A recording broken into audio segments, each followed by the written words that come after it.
The Horrible Gamers podcast may contain content not suitable for all ages. Listener discretion is advised.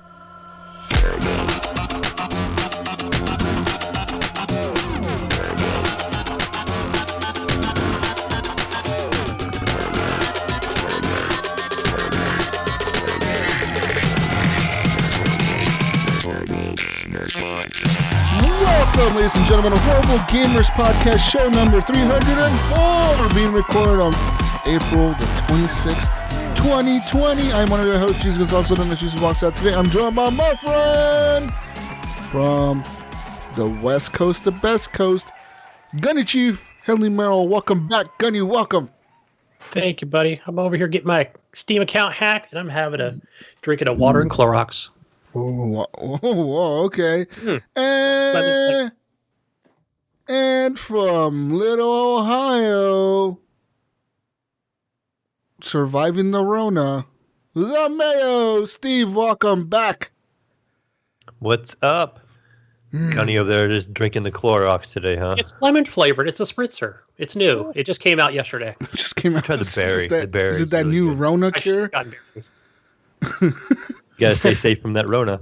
Yeah. How you feeling over there, Mayo? Experiencing any symptoms? Nope. Feel Are you great. ready to go back to work, Mayo? I am ready to go back to work. I am ready for that. Quarantine is over. Have you been monitoring your fever? Do you have a fever going on? Nope, no fever, no nothing. You check your temperature every morning? No. You should check your temperature every morning, Mayo. That's what I do when I go to work.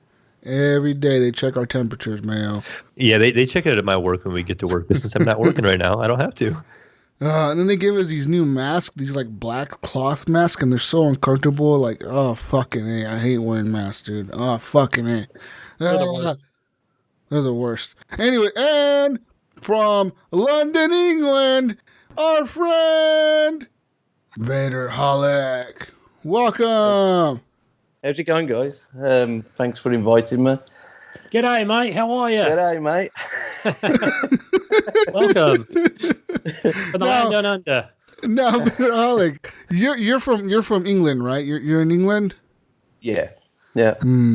So every time Gunny does his Australian accent, do you feel like you're at home? Like you're listening to somebody from your place? The neighbor. From your land? No, it definitely sounds Australian. Definitely sounds Australian, Gunny. Yeah. Man, man. You need to work on that, Gunny. Anyways, welcome, Vedderholic. Thank you for joining us today. Thank you for being a Patreon, by the way, as well. And I'm glad you're here today. It's the first time you've been on the podcast, and I'm glad to have you on. How long have you been listening to the show for? I think it was about the time Rainbow Six Siege came out, because you was like really into that game. Yeah. You couldn't stop talking about it, so I think it's been about a couple of years now, hasn't it? Nice. Since that came out. How did you find us? I was just at work one day and I was looking through Xbox podcasts, and you stumbled on you, and I've just been listening ever since. Best podcast around. Hell yeah. That's right. Thank you for listening, Vedderholic. What do you want me to call you? Vedderholic? Vedder, that'll do. Okay. I've been called worse. Okay. Alka? Okay, we'll call you better. Vader. Gunny's gonna be calling you mate over there all the time. He's got his accent on the day. Anyways, you can follow us on Twitter _horrible gamers, ladies and gentlemen. You can leave us a review on iTunes and all that good stuff. Thumbs up on Stitcher. And join our group, Horrible Gamers Podcast Community. It's a closed group on Facebook. That means anything you post in there is not visible to your timeline. And you can like our page on Facebook as well. That'll give you a link to our group. Horrible Gamers Podcast is our page. We post the show links in there every week when they go up, as well as memes and other important news announcements for the podcast. We post them there. And you can support the show over at Patreon at patreon.com/horrible gamers with the monies like our friends have. Let me pull up the list real quick. And, oh, fuck. Oh, man. Hold on, guys. Adam Sunday. Thank you, Alan. Maybe H. I wonder what the H, what do you think the H stands for? Henry. Alan maybe Henry. That's Alan Henry. It's Alan Henry for you. And Bill Garner II, Brandon Willier, Brian Capessa, Chad, Commandalorian, David Snyder, Evan Tanaka, Henley M, Jesse Kraft, John Jerome, Jonathan D. Hall, Marcus Polo, Mechmod, Nipron, Pork Chapu, Robbie Wheat, Sean Patrick, the Mayo, Subvader, and Vedderholic. Thanks to all of you for being patrons. I fucking love you guys. And yeah, shout out to all of you guys. You guys keep me going. You guys rock. Yeah. Yeah. Anyways, if you'd like to support the show as well, you can head on over to Stitcher at stitcher.com/premium and sign up for a premium Stitcher account. With this, you get access to ad-free listening as well as access to tons of shows, exclusive content, and so much more for as little as $34.99 a year or $4.99 a month. You can sign up today and use promo code HorribleGamers, all caps, no spaces, to get yourself a free month of Stitcher Premium. That's promo code HorribleGamers, all caps, no spaces.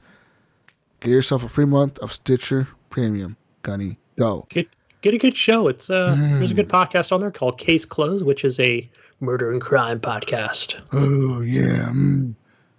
You know, crimes and mysteries, some of the best. You know what you could be wearing when you go to that crime podcast, Gunny? Trench coat? Oh no, maybe an HGP shirt. There you go. Oh, what about that, Gunny? Not the shower curtain. You could wear all kinds of stuff. So we got some HGP shirts. We got a baby shirt, baby hoodies. I mean, like a baby t-shirt. I do baby mode all the time. This might actually work for me. Kids pullover hoodie. We got a long sleeve baby one piece. A taller pullover hoodie. What else I don't do we know got if here? one piece will fit on me though. Let's see. We got some stationery. What do we got in the stationery? Oh, no results found. Oh, that's not a good. Let's go to wall art. We got Horrible Gamers Podcast logo. We got posters. Horrible Gamers Podcast logo. Go with the stickers also. Photographic prints. Canvas prints. Also, too, I'd like to throw out there, too, is they have an app. I'm sure it's on iOS, too, but I know they have an Android app, and you get 20% off on your first order. Oh, so there you go, people. There you go. You got iPhone cases, Samsung cases. We got all kinds of shit. Just go. We got leggings. What the fuck? We got leggings, dude? What the fuck? Hey, everybody's wearing leggings, right? Like Mayo right now. Go buy leggings, ladies and gentlemen. I mean, he's at home. He doesn't have to go out. Right. And you look nice with that logo on the butt. Yeah. We got tank tops as well. So, yeah, go and support the show by buying yourself some gear over at Horrible Gamers at Redbubble. And get yourself 20% off by signing up for their email. I'm pretty sure they email you like 50% off codes all the time. I get them all the time. I get them like every day, every other day. I get, this shit's 20. I'm like, how the fuck does anybody make any money on here? Everything's always 20% off. The fuck? Anyways. Big shout out to Fowler and Twistix for the intro song to the podcast called Breakout. And shout out to Ricky Alfares for the outro music, as well as Broke for Free, Night Owl is the song that we use regularly for the podcast, and as well as Mechmod, his song, Collecting Data. Thank you. He always does. For supporting the show. Thank you, guys. Anyways, let's move on now and talk about what we've been playing this week. I played some games, guys. I played some games. You played some games? I played some. I played some of the best games. Anyways, I played some games this week, ladies and gentlemen. I've been playing some more Call of Duty. That's right. I got a new gold gun, Gunny. Uh-oh. A gold gun each week. My goal is still standing. I got the FAL gold this week. That gun's amazing. I thought I was going to hate it at first because I never, ever was a really big fan of that gun. And then, but I do play hardcore mostly. So, in hardcore is like a one-shot kill. So when I started using that thing, it was like boom, one shot. It's like, oh, I love this gun, best gun in the game. And then I ended up getting it gold this week. It was incredible using it.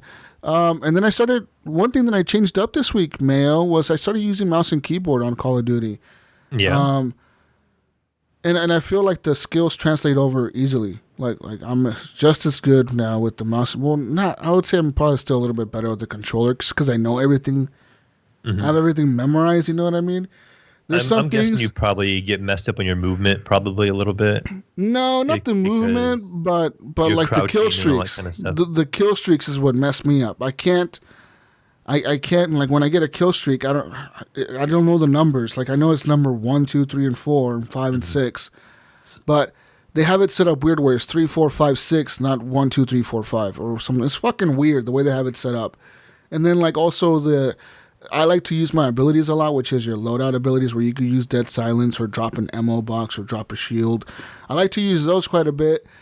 And the problem is you press X to do that, and then I know you press Q for the one, and the other one, the one that's on your right slot, because on the controller you simply just press like, I think you press the two bumpers at the same time, then you press left or right on the D-pad to use, or you press LB and RB to use the one on the left or the one on the right. But on the keyboard, it's you press X and then you press Q to use the one on the left, and it's not R because R is reload. It's the middle wheel on your mouse, and I couldn't figure it out I literally had to go and play a match in regular team deathmatch, because in that one it shows you like all the numbers and shit you gotta press to like activate shit. So I had to go play a few matches in that just so I can learn what the different fucking buttons were, you know what I mean? Like what was what. And I figured it out pretty quickly. Like the crouch is C, the going prone is control or shift. No, it's control. It's Z on mine, control. Actually. That's the one I struggle with because I don't go prone as often as I should because it's such a weird spot. For me, it's left control. Yeah, left. Yeah, left. You just literally press left control and he just goes prone. Like boom, just lays down. Try it. I don't think I've ever used it, so I know Z does it on mine, but Z might do it too, but I think left control just does it like fast. Like it's like a drop shot thing where like it's just quick as fuck. So, do you have anything bound to your mouse? Because what I did, I bound my grenade to my mouse wheel by clicking the mouse wheel, and then my side button is my slide. That's what. So as I'm running, I can just hit that and I slide a lot easier. So it's real fluid. I have the mount on the top on the one button. On the back button, I think I have I don't know. Yeah, my back button is the mount. I don't fucking know. I don't know. No, one of them is mount. The front one's mount for me, and the back one is. I don't know. I don't fucking use it often. I think I use melee. It's kind of my left thumb on the left side of the mouse. Melee is easy because melee is E. Default. So melee by default is E for me. So like that's super easy to hit. Like if someone's just boom boom boom hit them real quick. That's super quick. But anyways, I find it more responsive in the mouse than it is in the controller. There's a delay on the controller, and I can feel it because the mouse is way faster response time. But I'm doing pretty good. Like I said, even though like I was one of my first few matches playing with the mouse and keyboard, I was still the top of my team with like over 20 kills. Like one of the matches, I was 28-6, so I didn't do too bad. Very nice. Yeah, I'm working on it. Jesus, I'm working on it. I'm getting better. That's one thing I've been playing this week, and I've had a lot of time in this week. So, I can't remember if I mentioned it last week, but I picked up the Battle Pass last week. Can't remember if I mentioned it on the show or not, but and I am now to level 35 on the Battle Pass. I just now, Vedderholic actually here is the one that told me about how to get the guns gold. I didn't even know how because I'm a Call of Duty noob over here. So he was explaining to me how to get them gold. So now I'm going to come after you, Jesus, and now I'm going to get all the gold guns. Yeah, the gold guns are super easy to get once you know how to get them. They're pretty much the camo challenges. I didn't even know. I just thought I had to do like other challenges, so I would have been forever. No, you got to just pay attention to your camo challenges. So like so many headshots, so many crowd shots, so many mounted shots. And once you start really focusing on them, you will realize that you can unlock a gun. I usually do a gun a week. Like I've been doing for the last fucking months. So it's usually a gun a week. Depends if it's double XP weekend where like everything's just double XP. You can rank up your guns much faster, so you start getting those kills. You can start working on the challenges faster. Is there a set happy hour? Because I know a couple times I jumped on and they have like a happy hour. On HGP, if you're part of our regiment, the happy hour is set to 7 p.m. Pacific time. I don't know if that translates to. I don't know if it's 10 p.m. Eastern or if it's 7 p.m. Eastern, but I know I set it to 7 p.m. Okay. So I know on the West Coast Yeah. it's at 7 p.m. start. I think and it's then it ends at 10. 8. It's 10 Jesus because 3 o'clock in the morning here. 3 a.m. for you, right? You better set your alarm. Well, make sure you're up and playing there, Vedderholic, at 3 o'clock in the morning. I was gonna set it to earlier, like at 6 or something, but I was like, I don't know if I should set it to 6 or. And I don't know if I should set it later. I don't know. I feel like 7 is a good time. Yeah, I think it is because that's a good time. Everybody's winding down from work or whatever on the West Coast, I guess, and most of the players are in the group are probably West Coast. So I don't know. I personally don't care. If you guys want me to change it, I can. I mean, I'm usually on around that time too. I'm on usually between like 6 and 8. I'll be on, or 8:30. I'll be on. Maybe sometimes I stay up pretty late. Fucking, I regret it the next day, but yeah, I've been playing Call of Duty for quite a bit, man. It's a fucking blast. Jesus, I wanted to add on to that because I did download Warzone, the free version for PC. As you guys know, I play on the Hobo Xbox. But so once I logged in, I'm like, okay, I'm going to play Warzone and the money mode, whatever that one's called. And Plunder. But then I also realized it does have that limited time edition where it's got multiplayer, which is free. So basically, what that does is it'll just dump me into just a random multiplayer mode, full lobby, so it doesn't give me a choice of what I want to choose. And doesn't let you pick? yeah, No. we tried to party up actually the other night. So he couldn't even join me, and I couldn't join.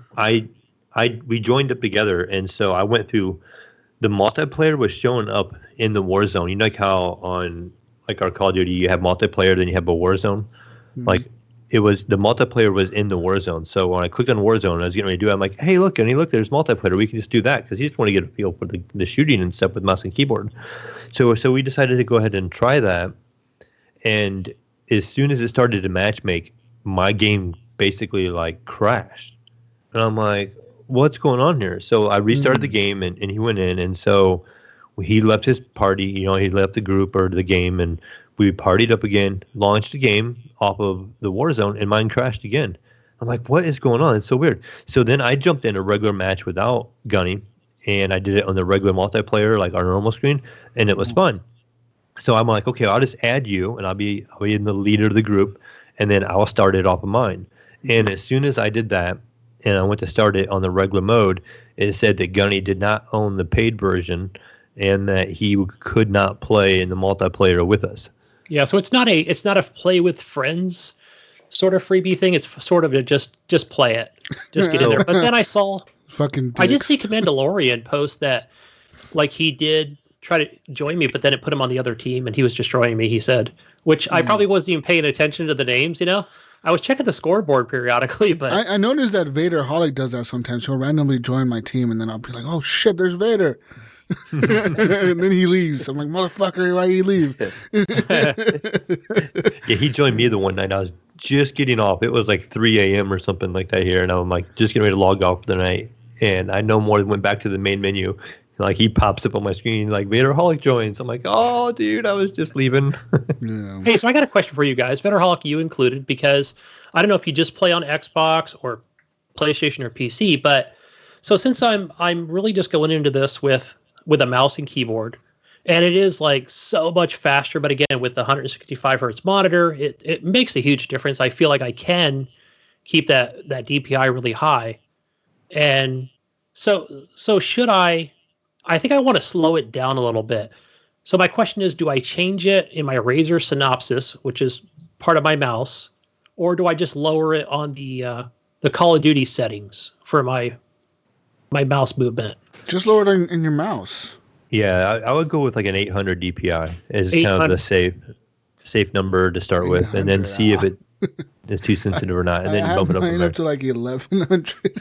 Yeah, I mean, I do around 1,000, but some people don't like it. Some people like it lower. I gotta see what I have. Mouse and keyboard. Gunny is old, so I'm just gonna assume he needs like 800 because his reflexes are gonna be a little slower, and he can't keep up with the screen. I've played with mouse and keyboard before, but I straight away passed the controller back. I've got it at like one game, 3,000, and so that was it might be a little too high. It's terrible. I'd be really bad with controller though. But mouse and keyboard though, man, once you get used to it, like I've been playing Call of Duty, dude, it's like it just all of a sudden it feels natural. You know what I mean? It's fucking weird. I don't even know, because this whole time I've been playing, like literally for months since the game came out, I've been destroying people with controller, just fucking wrecking house. And then there was like maybe once or twice that I tried to switch over to mouse and keyboard. I wasn't feeling it, and I was like, this is stupid. Fuck this shit. Just because I always play hardcore and it doesn't show you the buttons. Like, it doesn't tell you, like, press X to call your kill streak or press this to do that. It just, I have to figure it out, and I didn't have the fucking patience to do it. But the other day I sat down and I was like, you know what? I'm going to figure this out. I know how to open the doors as F. I know grenade is G. I know like to like auto run. You can set your guy to auto walk. Like you just press like H and the motherfucker will just keep walking. Your character just keeps walking forever. I haven't tried that. Stop. Oh, okay. Yep. Yeah. So you can set it. Like I think if you hold H, he auto runs, or if you like press shift, he'll like start running, and he just auto runs the whole fucking time. You just auto run around the map. So that's interesting. But like, see, they have shit like that on the keyboard, which I'm like, whoa, that's pretty fucking cool. And I figured it out, and it just feels good to be able to shoot people, and like sniping. It's night and day on a controller. I fucking hate sniping. I can't snipe on a controller, but on a fucking mouse and keyboard, I love sniping. I'm like, snipers are the best. I put sniper scopes on all my guns now. Literally every fucking gun. Every fucking gun I have, I just fucking sit in the back of the map with the fucking scope and shoot people. One of my favorites. One of my favorite scopes now, literally like the one scope that I put on all my guns that I go for gold, is the NVG. It's called Solo Zero NVG. It's a night vision scope, but it's like everything's green on the scope, and then like the people highlighting yellow. And dude, you can see the campers so easily with that scope. I'll be like sitting there, and I'll be like, where the fuck is that sniper? And that scope is on my gun. And that fucking, you can see the little yellow head of the little fucker all the way in the back of the map, and I just, boom, fucking sniping from across the map, and I can just hear him cussing at me.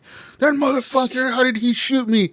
And then, that camper is a hacker. Because I'm playing in hardcore, so they don't get a kill cam, so they don't know that I have a night vision scope on my gun. So they're fucking pissed off at me that I'm shooting at them with the night vision scope. Or what I end up doing is I'll end up putting it in a choke point, right? Like I say, I know they're going to spawn in this area, and I know they're going to usually come down this hallway. What I end up doing is I equip the smoke grenade, and I'll throw the smoke grenade in the hallway, and it gives them like the sense of like, oh, they can't see me, so they fucking start running out. And I have the night vision scope on, and I can see through the smoke. So I just start fucking shooting them to the smoke.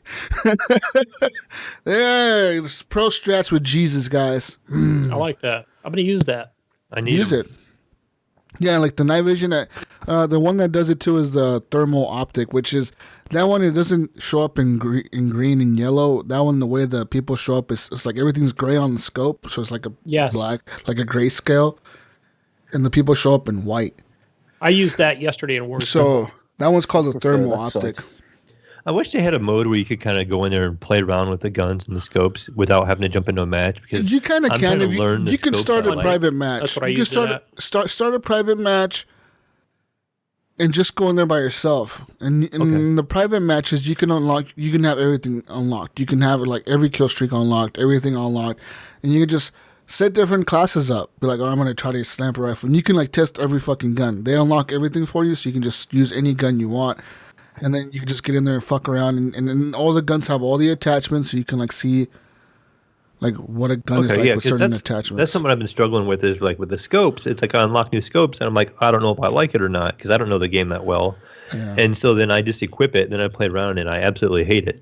So then I'll die a couple of times, and I'll switch it back. You know, I'll edit my loadout and just go back to my other scope. And so it'd be nice if I had something where I could just, you know, again, where I stayed in one place, just kind of mess with the scopes and see where I liked. So I'll have to definitely check that out. Yeah. I've played so much of it that like almost I know pretty much all the reticles and all the scopes in the game. Where like I feel pretty comfortable now using like I said, the NVG. Like I fucking love that one. And I also have been using a lot of the ACOG scopes and a lot of the sniper rifle scopes. Like I said, I like to sit back and I can just snipe people with the fucking mouse and keyboard, dude. It's so easy to get headshot. It's ridiculously easy to get a headshot now. You're just like boom, boom, boom, and you can tell people get so fucking mad because you can acquire them so quickly and just fucking take them out. Like, I get why mouse and keyboard people are like, oh, mouse and keyboard is the best way to play, because I get it. You fucking get headshots left and right, dude. Yeah. It's fucking awesome.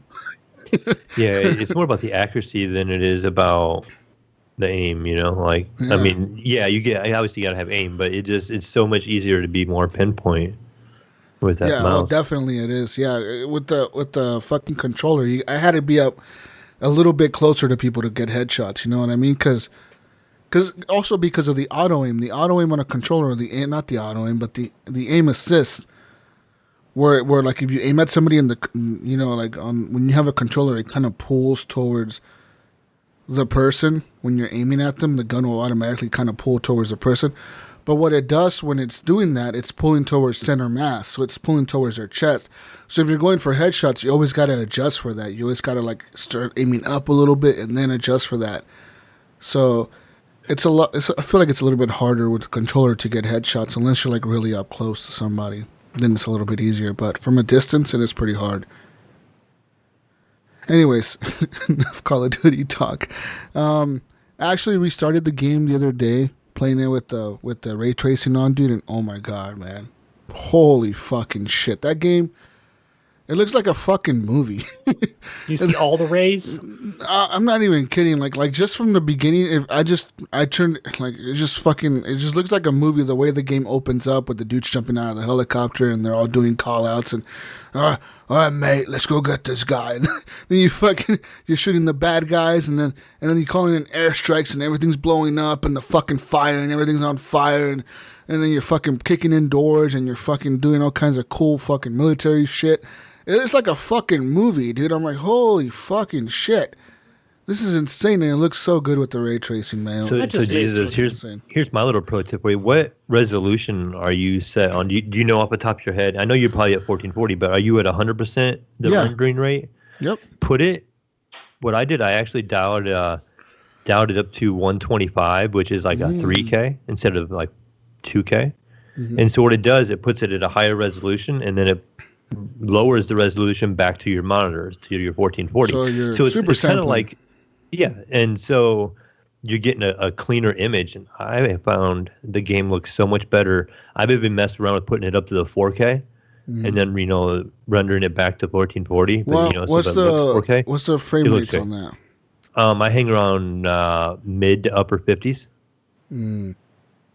Okay, not a good trade-off. So it's just a matter. Yeah, it's just a matter if you want that trade-off. It looks real. In single player, I would get that trade-off. In multiplayer, I wouldn't. Fuck you. Yeah. Right now, I have it set at 125 the rate, so which is 3K. That's that balance in between, and I hang around 80. Okay, that's not bad. That's a good one. I still play. I play at 100% resolution with ray tracing on. So on the multiplayer, I feel like I'm getting roughly. It was always about 100 to 130 frames, depending on the map. But every time, it doesn't surprise me. Every fucking time, dude, like, without fail, when you do, those intro, like, every multiplayer match has those intros where you're in the van or you're driving in or you're flying in the helicopter. It looks so fucking real. The sun looks fucking real. I'm like, that's insane. How the fuck did they do this? Like, just the way the lighting hits in the game with the ray tracing on it, it's fucking nuts. Guys, ray tracing. Great until I was starting to get that glitch. Ray tracing is a fucking game changer. I don't know why you were getting that glitch. I've never had that. So I was searching it, and I guess it was a common glitch as people posted it on like Reddit and Twitter and stuff, and it was just some people were getting it, and basically it was like looking at the sun. It was just a bright white circle in the center of my screen, and it's where my scope and stuff would be. So it was like right there on the right side of my screen, and like I would have half a screen and then just a white bright light on the other side of the screen, and I couldn't see anything. And I would have to exit matches, and I tried everything. I tried turning the game to the lowest possible setting, ray tracing off, and I still had it. I had to uninstall the game and re-download the whole entire game, and then I logged in because it was the next morning. It had an update, and then so I don't know if me reinstalling the game fixed it or if the update fixed it, but it's fixed now on my end. So yeah, they tend to push out patches pretty quick for the game if something like that's broken. But another thing that I did this week, ladies and gentlemen, is I ended up buying a new M.2 NVMe drive. So I got a new SSD. It's a 2 terabyte on Mayo's recommendation. It was pretty cheap, in my opinion. It was really cheap for like a 2 terabyte. I've seen them up to $600, $500, sometimes $400. Yeah. Right now, I got it for $250 on Amazon, so it's a really good price for a really good drive, easy to install. I had to pull out my GPU because the space between the GPU and the cooler was too tight for me to put my fat fingers through there. But I pulled out the GPU real quick and I put that fucker in there and I screwed it down and it works. And then I ended up moving Call of Duty over to it. And then I'm pretty much all the new games that I'm getting on Steam I'm installing over on there. But Call of Duty, man, it's fucking nuts, Mayo. I load into a match. And you know how usually you have like maybe 10 seconds or the timer is counting down or whatever? For me, it's like 30 seconds. Because it's just literally a black screen for like the first 10 seconds. There's nothing there. It's just a counter going 30, 29, 28. I'm like, fucking, hey. Wow, look at that. Jesus got more numbers. Woo! But yeah, I want to figure out how to move my OS over to it. And I've looked it up and it looks like a pain in the ass. I don't know if I want to do it. Because I already have my OS in the other SSD, so my computer boots up pretty quick. Yeah, but it's not an M.2. It's not like one of the like the super fast SSD. Yeah, drives.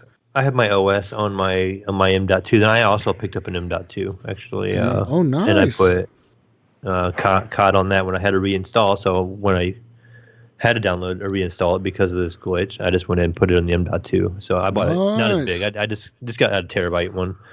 And that'll probably be my next purchase. Will probably be that or a new mouse. I want a wireless mouse. I realized that after playing mouse and keyboard. Oh, you got a wireless mouse. Mm-hmm. Yeah, we'll talk. Make a trade. We'll I know what you want, man. But yeah, that's the one thing I was playing the other day and I got this fucking wire and it keeps snagging on shit. I'm like, fuck this wire. I'm gonna cut it, and then my mouse won't work. But fuck, it's frustrating. Anyways, besides that upgrade, I also did another upgrade to my PC, Mayo. Oh. Another one? Another one, Gunny. Guess what I did, Gunny? Guess. Let me see. I'm going to say new keyboard. No, I got the same one, the Corsair K70. No. Nope, Gunny, no. You guess, Vader. Guess, Vader. Guess. Well, what did Jesus do to his computer? I haven't got a clue. When you talk about computers, I haven't got a clue. More RGB. What, Mayo? More RAM. Yeah! Woo! An easy upgrade. You only need 16, not 32. No, you need 32 now, Gunny. Have you seen the specs, the detailed specs released for the new Microsoft Flight Simulator, motherfucker, you? No, but I saw there was. All right, let me tell you. Recommended. Real quick. Idealistic. Microsoft. You're going to see all the colors over your house as you fly over it. Specs. System requirements. There we go. Motherfucker, you. Let me tell you about these goddamn system requirements, motherfucker. All right, here. All right.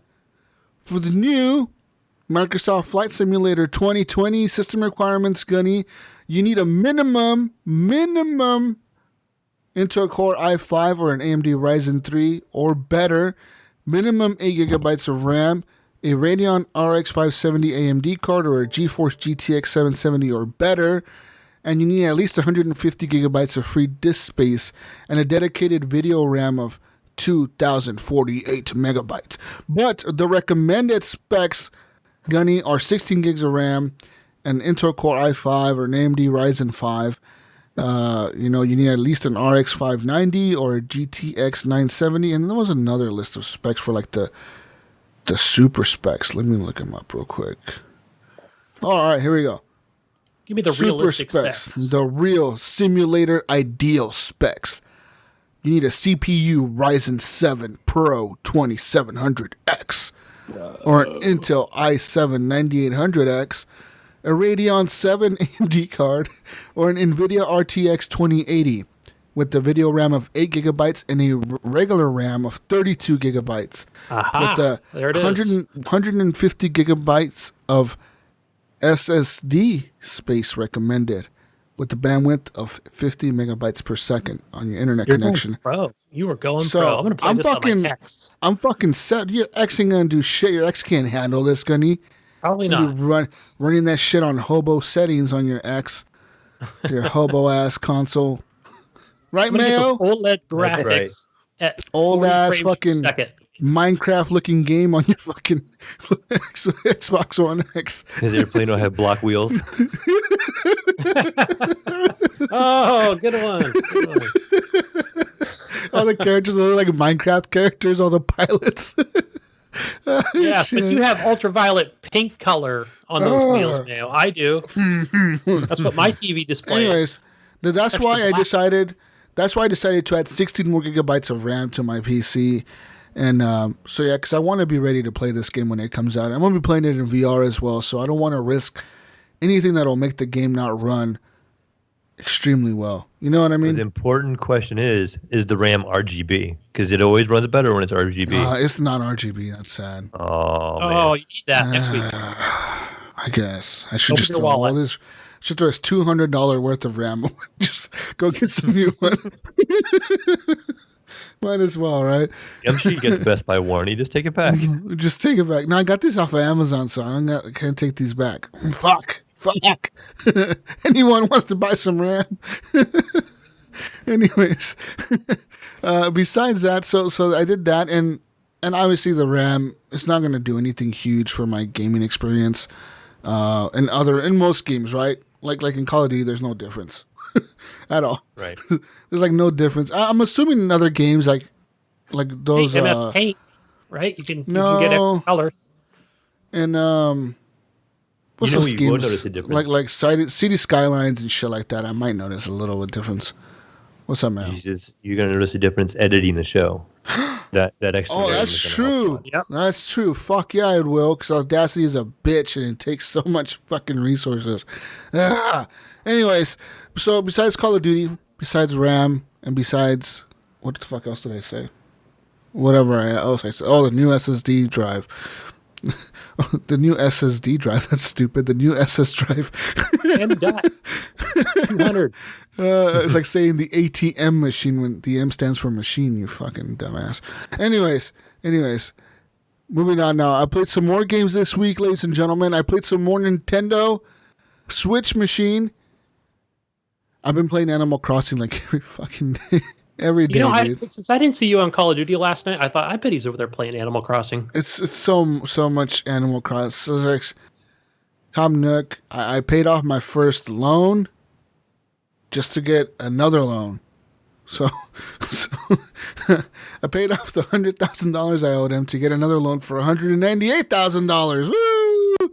Woo! Yeah, more debt. You're going in debt. All right. Yeah, but pretty much all I do every day now is go around my whole island. I hit every tree and I get all the pieces of wood on my whole island, and then I sell everything. And I'm saving the flint because I'm trying to upgrade the shop place or whatever. But I need more of that fucking whatever it's called. It's called flint or some shit. Some of that whatever black little cube thing. I need some more of that shit. I need 30 of them to upgrade the store. And I've been working on that. But my island doesn't have many rocks. It has like 1 or 2 rocks in the whole island that I can hit. And not every single time you hit them, you're not going to get that flint. So it's going to take me a long time to get that, I think. So like months or something. And it's kind of sad because I went to Normie's island this week. She invited me over and I flew over there on my plane. Yeah.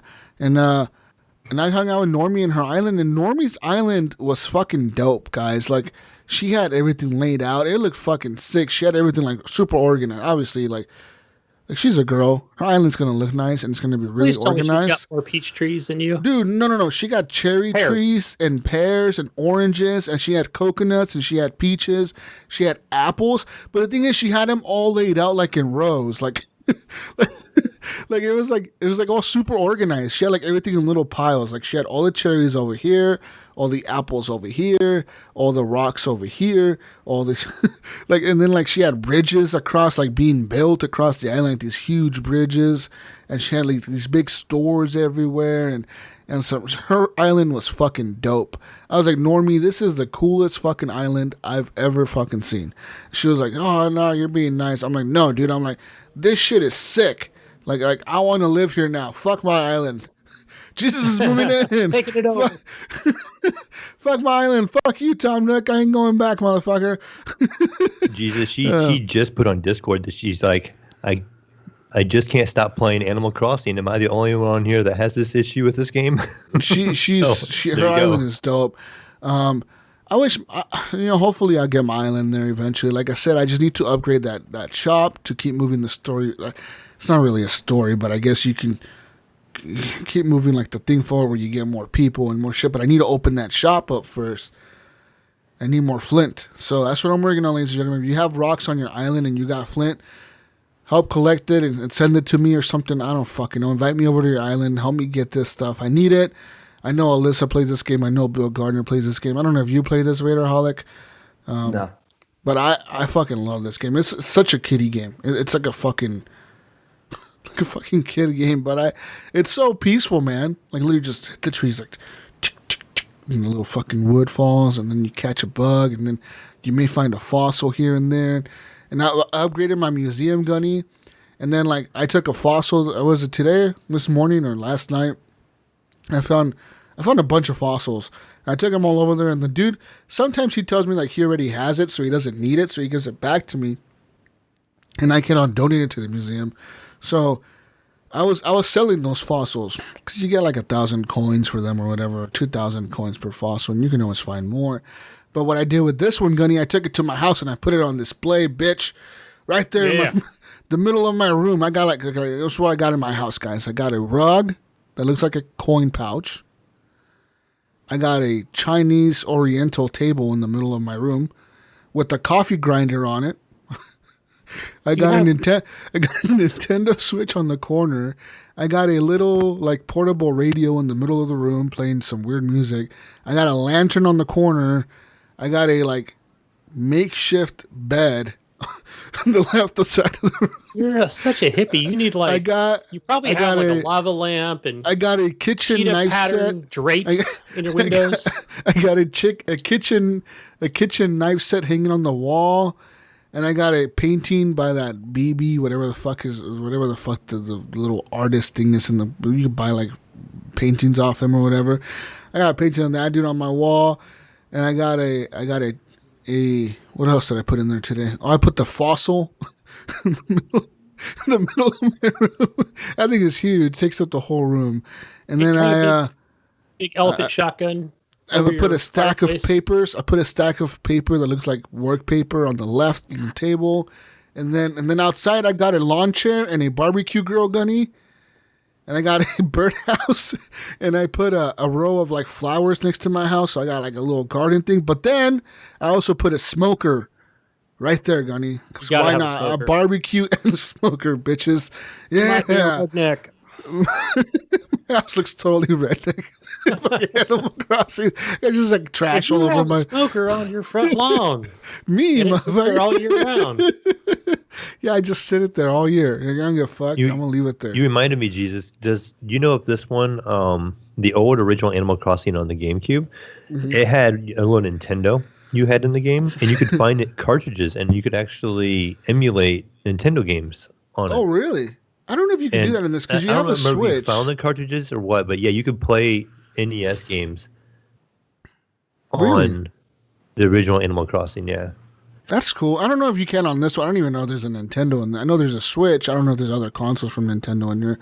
It'd be cool if there was, and maybe there is later on in the game. I haven't played it as much as other people have. Like I looked up Mojo Red, and he made some cool shit. He made like some HGP hoodies with the logo of the HGP logo. I wonder what that was. He actually it actually says like HGP in the front, and in the back it has the broken controllers and shit.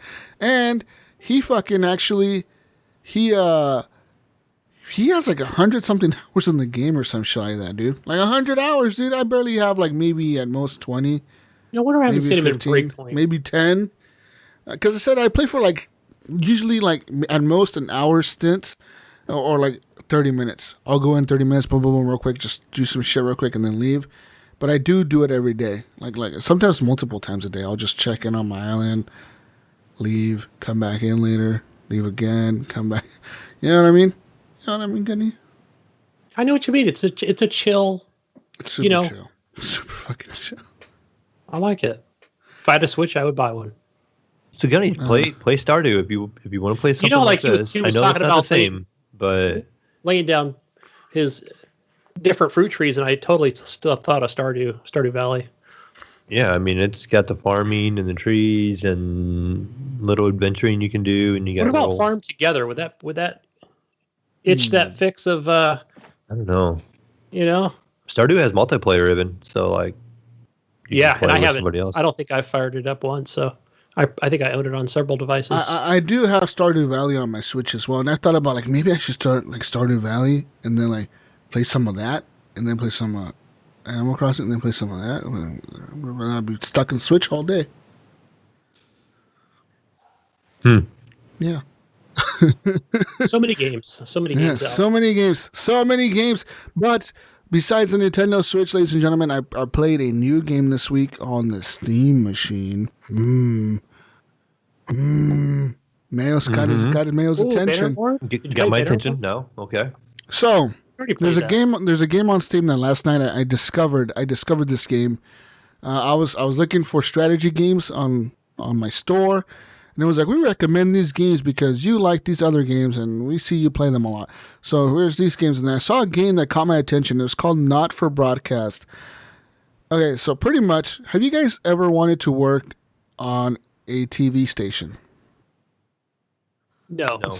No? Hey, you guys, okay. Yes, no, okay. When you're watching TV, do you ever wonder, like, how do all these commercials and shit come on? How do these cameras do all these cuts and how is the news guy, like, how is it cutting to the weather guy and cutting to the news anchor guy, and then they're talking to the guy in New York about the corona, and it cuts over to him? Do you ever wonder how that's done, Gunny? You ever wonder how it's done? I do. I wonder how they do it. How do they do that at CNN and Fox? Let me tell you how they do it. I learned how to do this yesterday in this video game.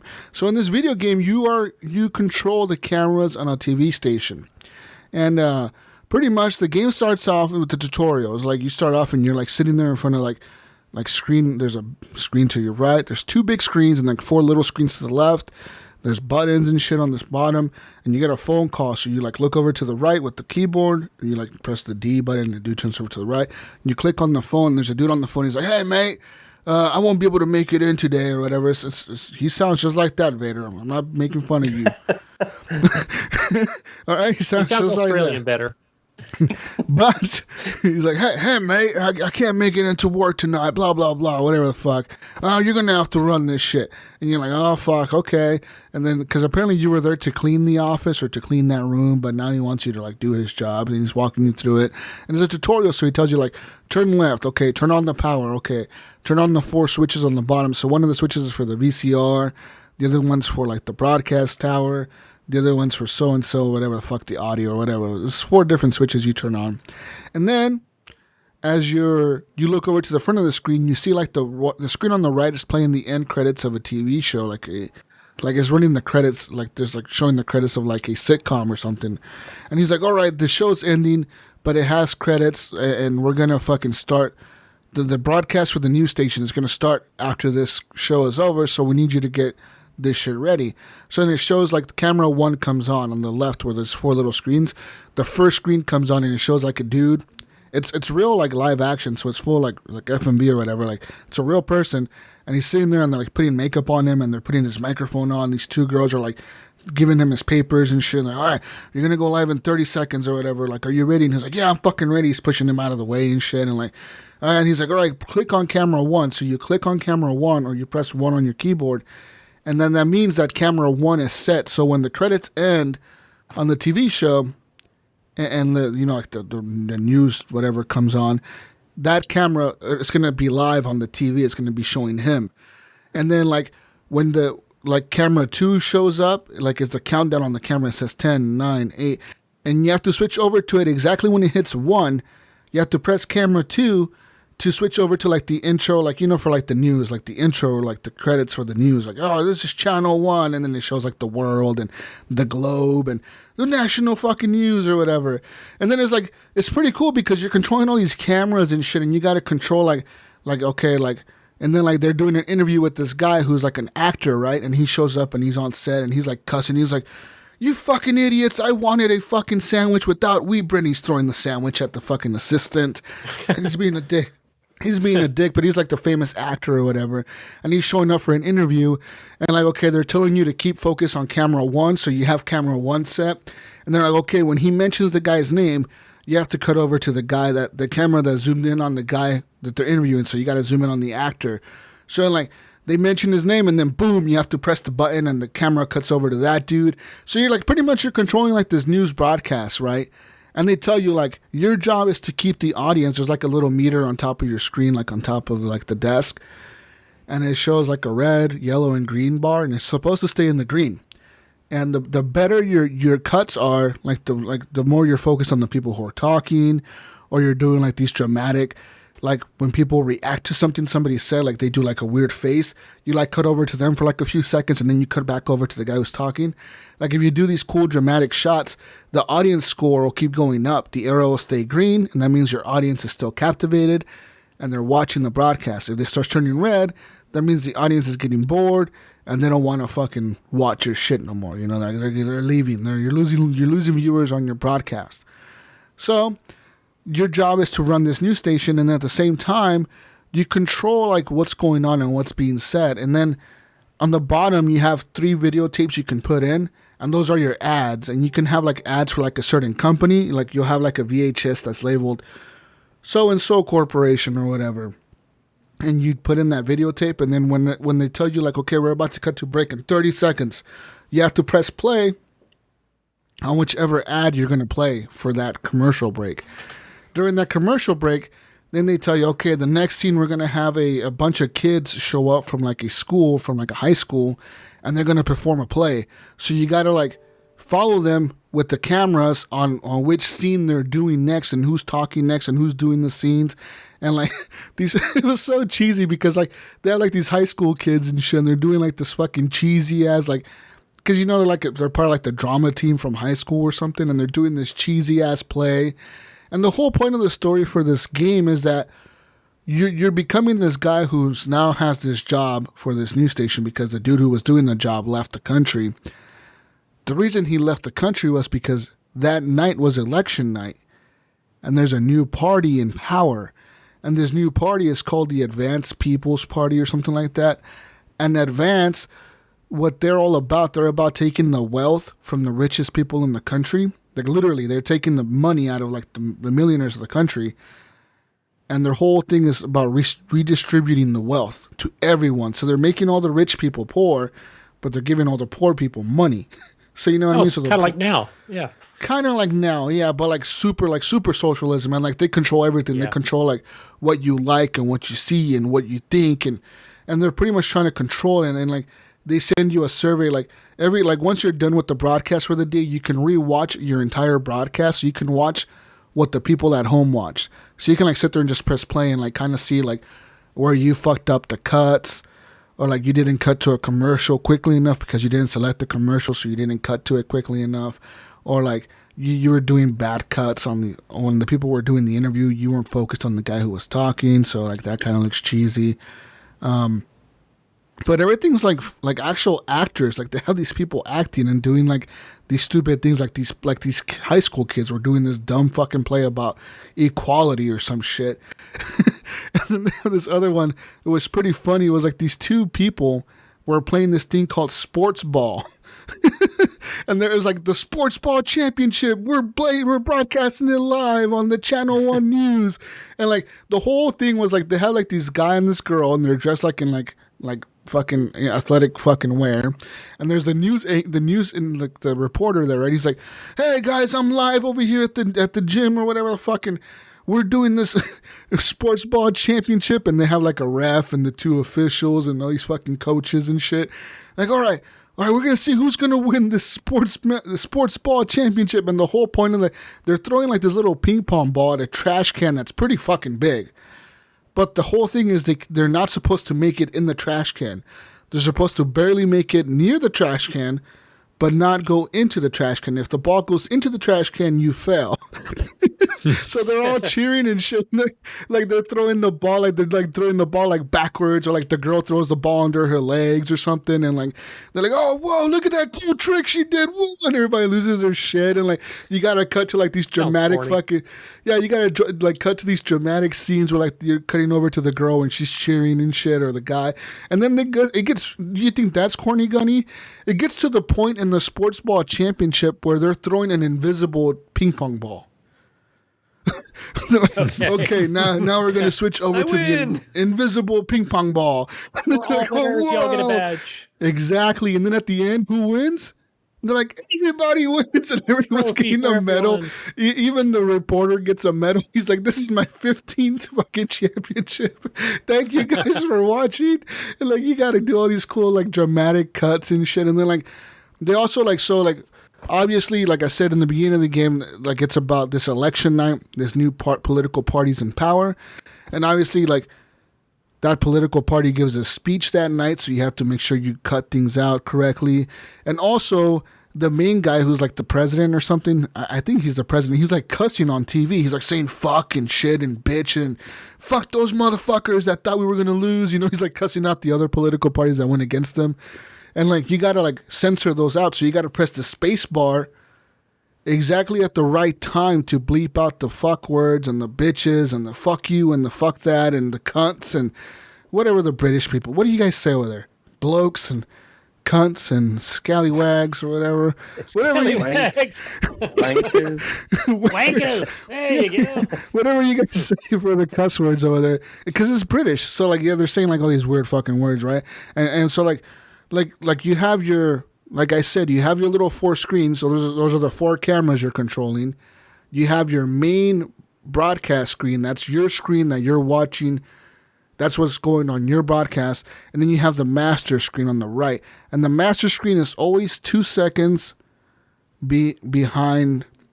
It's 2 seconds ahead of your master broadcast screen. So whatever you're watching is 2 seconds before it goes live on the air. So yeah, there's a delay, so you can censor like the certain words that people say, like you know, let's say fuck, and then you got to press the space bar real quick, and if you don't censor this shit right, your ratings start going down fucking quick. You know what I mean? Because the government doesn't want people watching cuss words or whatever on TV, so your ratings start going down super quick. And then like one of the scenes that I played, because there's only 3 levels, it's early access still. And they pay more than $10 for this. I pay like $14. It's pretty cool though, Gunny. Like I said, it's really cool because to me, I think it's awesome that it's all live action. Like it's real people. They have like movie trailers and shit. Like I said, like for example, that actor guy in the beginning that they were interviewing was because he was in a new movie and he's like this famous actor or whatever, and he's a dick. And then like what's really interesting is they had like this movie trailer because you know he's there to promote this new movie. So like you cut over to his movie trailer and then you can see them. You can still see the cameras to the left, the cameras in the studio. And even though like the movie trailer is playing on the main screen, you can see them in the cameras to the left. And you can see the dude's like throwing shit off and like taking off his microphone and tossing it on the ground. And he's fucking pissed. But you can't hear what he's saying because you can only hear the audio from the trailer of the movie. So then later on at the end of the day when you're done, you can go back and you can rewatch your broadcast that you showed to the world. Or you can like watch the scenes or the screens that were like muted during your gameplay. You know what I mean? So you can go back and hear what the guy was saying to the assistant, and he's like, "You stupid fucking bitch! Why did you ask me that question?" He's all fucking pissed off at her. He's like, "I'm never coming back to this fucking shitty ass fucking TV station again."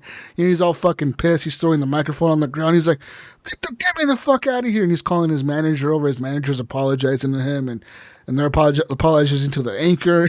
And you know, people are arguing and shit. It's fucking crazy, man. And then like behind the scenes because you are the producer, right? Pretty much. And then you go home and like there's also like gameplay at home, but there's not really like you're not really at home. It's like a screen. And it's pretty much like you read like it says like, okay, you got home tonight and you received a letter from the government. And it's like a survey and they ask you like, what do you believe in? If your coworker told you they stole some confidential information from the company and you knew it was confidential, what would you do? And it says like you would not tell nobody, or you would tell him to like return it, or you would tell your supervisor immediately, or you would not do anything about it. And it tells you like different options. And it says like, if your daughter was dying and you needed to do whatever the fuck, do this and that to get her to live, what would you do? And it gives you like different options for like a survey, right? And based on this survey, the government knows what type of person you are, and they get you to like play certain ads for them and shit. And you can like control like certain images that show up on the TV screen for the news broadcast.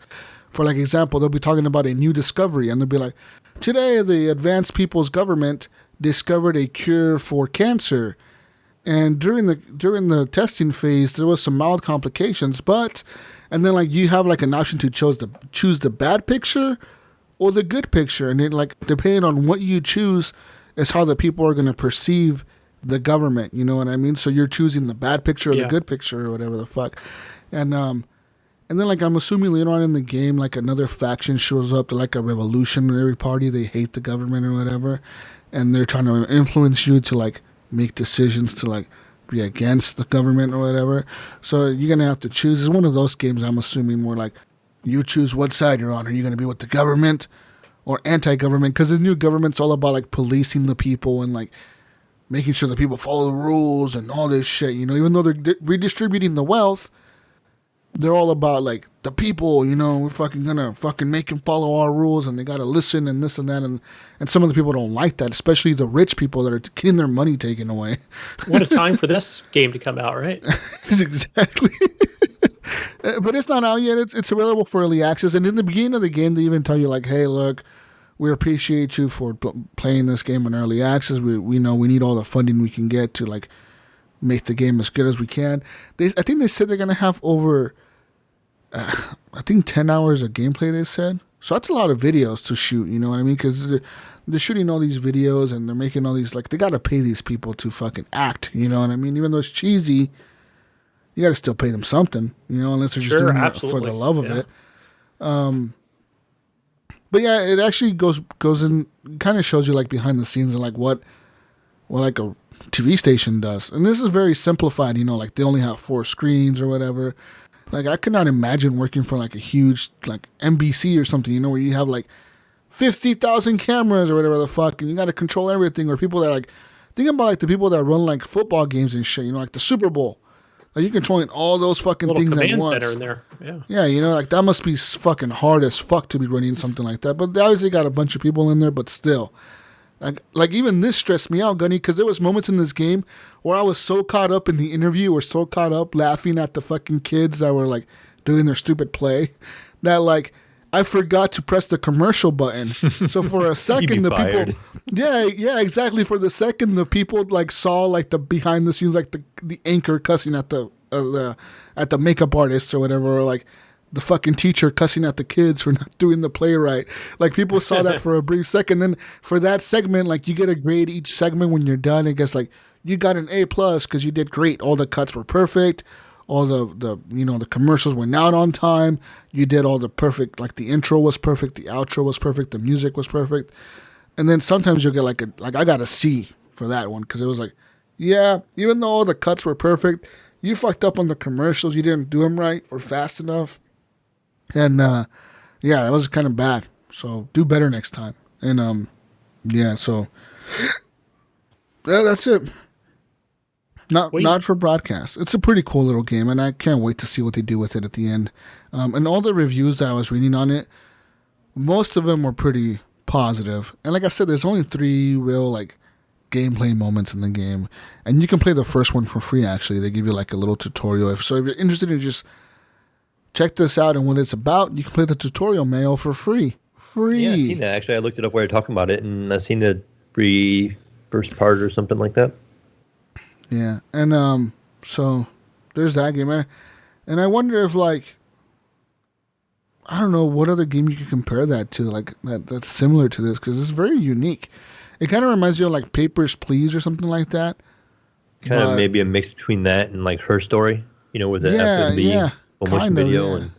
Because it's F&B, so, like, but at the same time, it's about the government and, like, being oppressive of the people and all that. So, like, it reminds me of Papers, Please. You know how Papers, Please, you have to, like, choose to, like, follow the rules of the government or, like, let people slide or whatever. So, yeah, pretty cool game. Do you remember that game that we played? I think we both played it on Xbox, and it was where you were the apartment manager. Beholder. Beholder, there's a part 2 out as well. I don't know where it's available, but probably everywhere. I've seen it on Steam, and I wonder, like, what the fuck is part 2 about? Because I've never beat part 1. I always get arrested for, like, doing something bad, not doing good enough. Yeah, me too. I never did a complete playthrough. My kid always died of cancer, whatever the fuck she got. The little girl, she always died from something. It was a very depressing game for sure. Yeah, the game was fucking sad. You guys slumlords over there? Is that what I'm hearing? Pretty much. Well, that's what you're tasked to do. So. Yeah, and then you're tasked to like spy on your tenants and all that shit. So like, yeah, it's fucking weird. But it reminds me of that one too, Gunny, where like it's about like the government and like being controlling and shit. So super cool, and the game ran really well. I mean, obviously no complaints there. It ran really good, and it looked pretty decent too. It looked pretty sharp.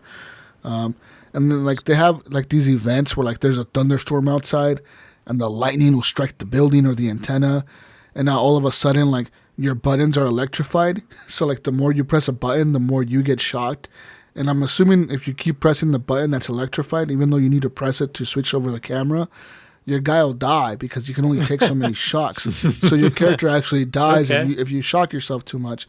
And there's also another thing that I failed to mention, which was there's a little monitor thing where like these like little green things will come through it, and there's like a little ball, and you got to move the ball kind of like through like a little maze where like the little screen is moving to the right constantly, and that's like your interference on the antenna. And if the little ball and the little green screen or whatever hits the walls or whatever, those green walls inside the little fucking radar thing, it's gonna fucking it makes your like your fucking broadcast look all distorted and shit, like you get all that static, and so you got to keep that clear, and it's a lot of shit to manage at once. So check it out, people. Not for broadcast. Other than that, nothing. I look forward to what's that game coming out soon? That fucking Gears Tactics. Is it out yet? Is it Tactics or is it Dungeons? Which one's first? Gears. I don't fucking know. I'm not sure which one's first. So. Yeah, on the Xbox, I should know this, but I don't. Gears Tactics. Which one's coming out? I know Dungeons comes out at the end of next month, so about a month from now. Oh, no. 22nd of next month. No. Gears Tactics is coming out It's coming out this month. Okay, yeah, then. Yeah. Tactics next. April 28th, so Tuesday. Yeah, and I haven't seen any gameplay on it. I know it's out, but as far as I know, it could be out, or gameplay could be out there. I know people have been playing it. Yeah, early access people are. Yeah. Probably YouTubers and Twitch people, but preparing their videos. $60 on Steam, Mayo. Oh, that's right. Yeah, I can see a Game Pass pre-purchase. $60 on Steam. I thought you were the big steamer around here. I am the big steamer. I might have to buy it on Steam just to prove you wrong. You got that new Xbox, but it's now a Netflix machine for your daughter. But you need to go back. She stole it the other day. And now every time I go to turn around, I have her bring it back down.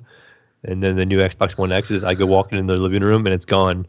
I know exactly where it's at. I walk up to my daughter's bedroom and it's hooked to her TV and she's watching Netflix on it. Really? Why don't you buy her like a fucking a Roku box or something? Yeah. A Fire Stick. Yeah. I told her she could buy her own because she has her own job and makes her own money and she just takes my Xbox. She's like, I get this Xbox right here. I can just take it to my room and hijack. Nice. Oh man, that's fucking awesome when your world's most powerful console becomes a Netflix machine. Yeah. This, guys, is why I play on PC because they can't carry my PC up to their bedroom. See, yeah, right. Don't test your daughter. She'll just take over your PC and sit down there and watch Netflix. Nah. Oh shit. But that's really all I played this week. I mean, besides that, I played Call of Duty, and that's really it, Vader. Vader, are you asleep over there, Vader? Did I make you fall asleep? No. Wake up, Vader. No. What did you play this week? Talking. What did you play?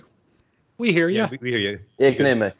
Yeah, I've been playing Call of Duty, but I'm a bit disappointed because they've removed plunder quads, and that's what I've been playing a lot of. I really like that mode. Yeah. So I'm a bit disappointed with that. I played a little bit of plunder, and I played with, I can't remember, I think it was Pinpoint. and he wasn't much help for me. He didn't really know how to play it either. So I didn't watch any of the videos on how to play. So we just jumped in and we just made the attempt. So, but I enjoyed that mode actually. I played a couple rounds yesterday. It's kind of like the Dark Zone in Division 2. It's kind of like that. Yeah, I never thought of that. True. Yeah. I really like that as well. So that's kind of the impression I got on it, I guess, was with the helicopters, bringing it in, and you kind of had to go in there and people would maybe, am I correct? And people kind of watch the area and you can get kills there and take their money and then you can just send the money up. Yeah.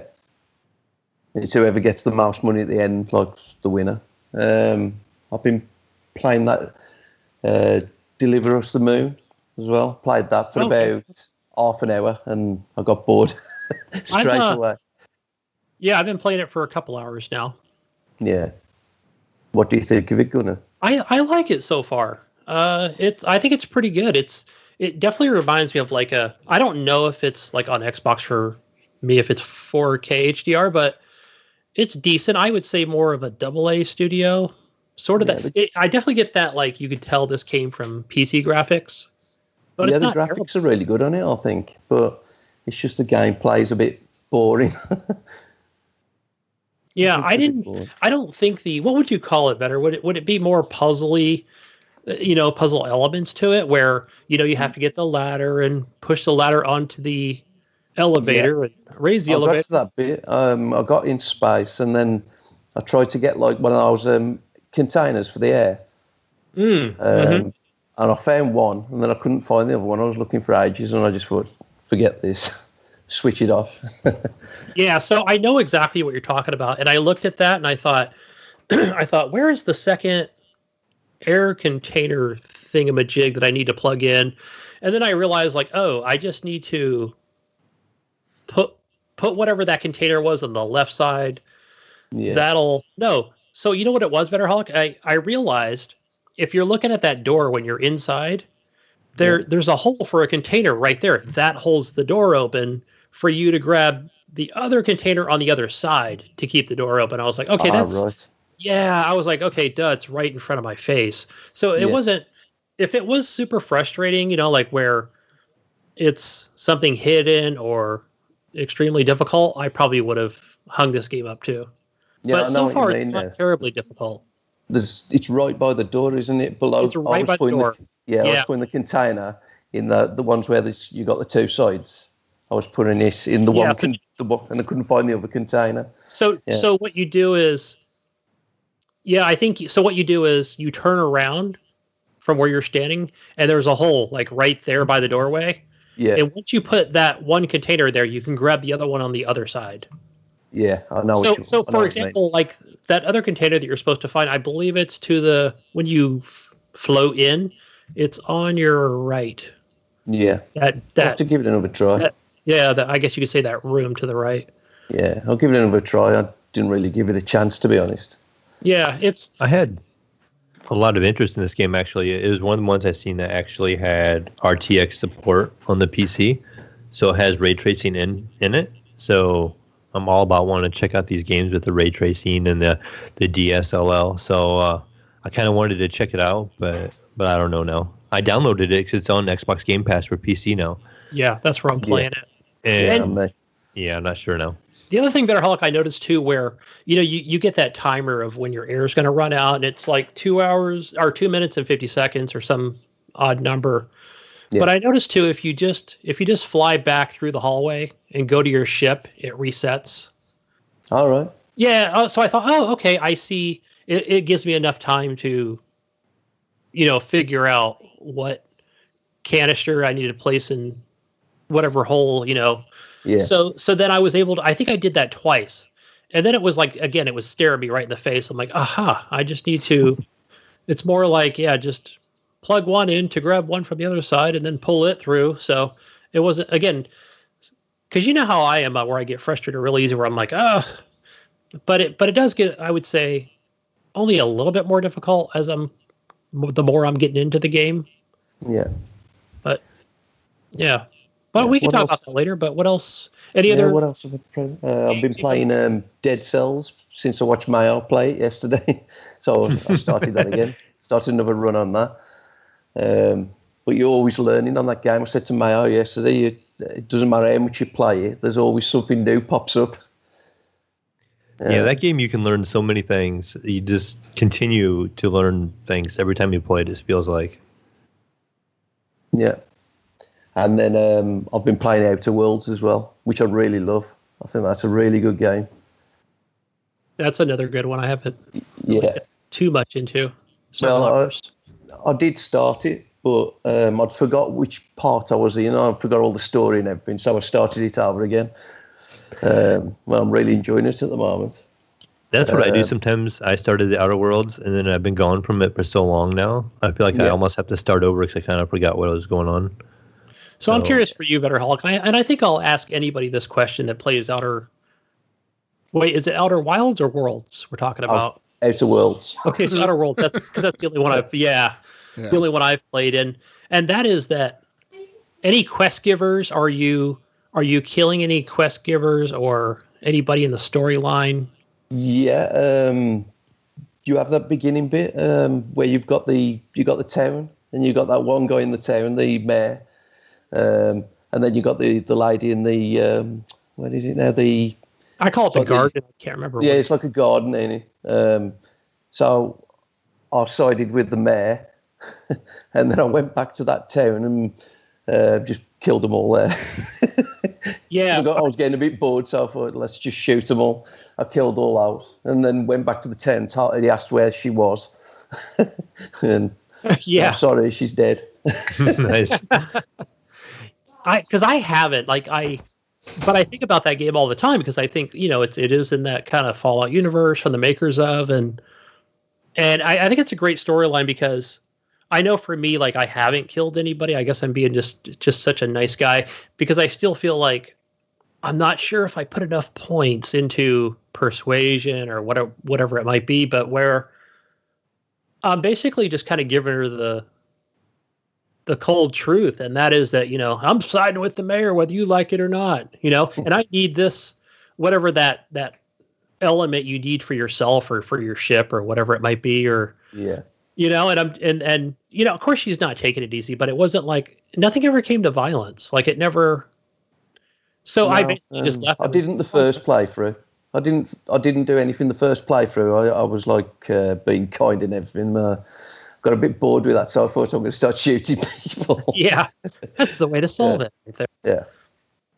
And the only other thing I've really been playing is on PS4, which was God of War, because I've never completed that game. Amazing looking game. Yeah. It's really good. And that's about it, really. That's all I've been playing.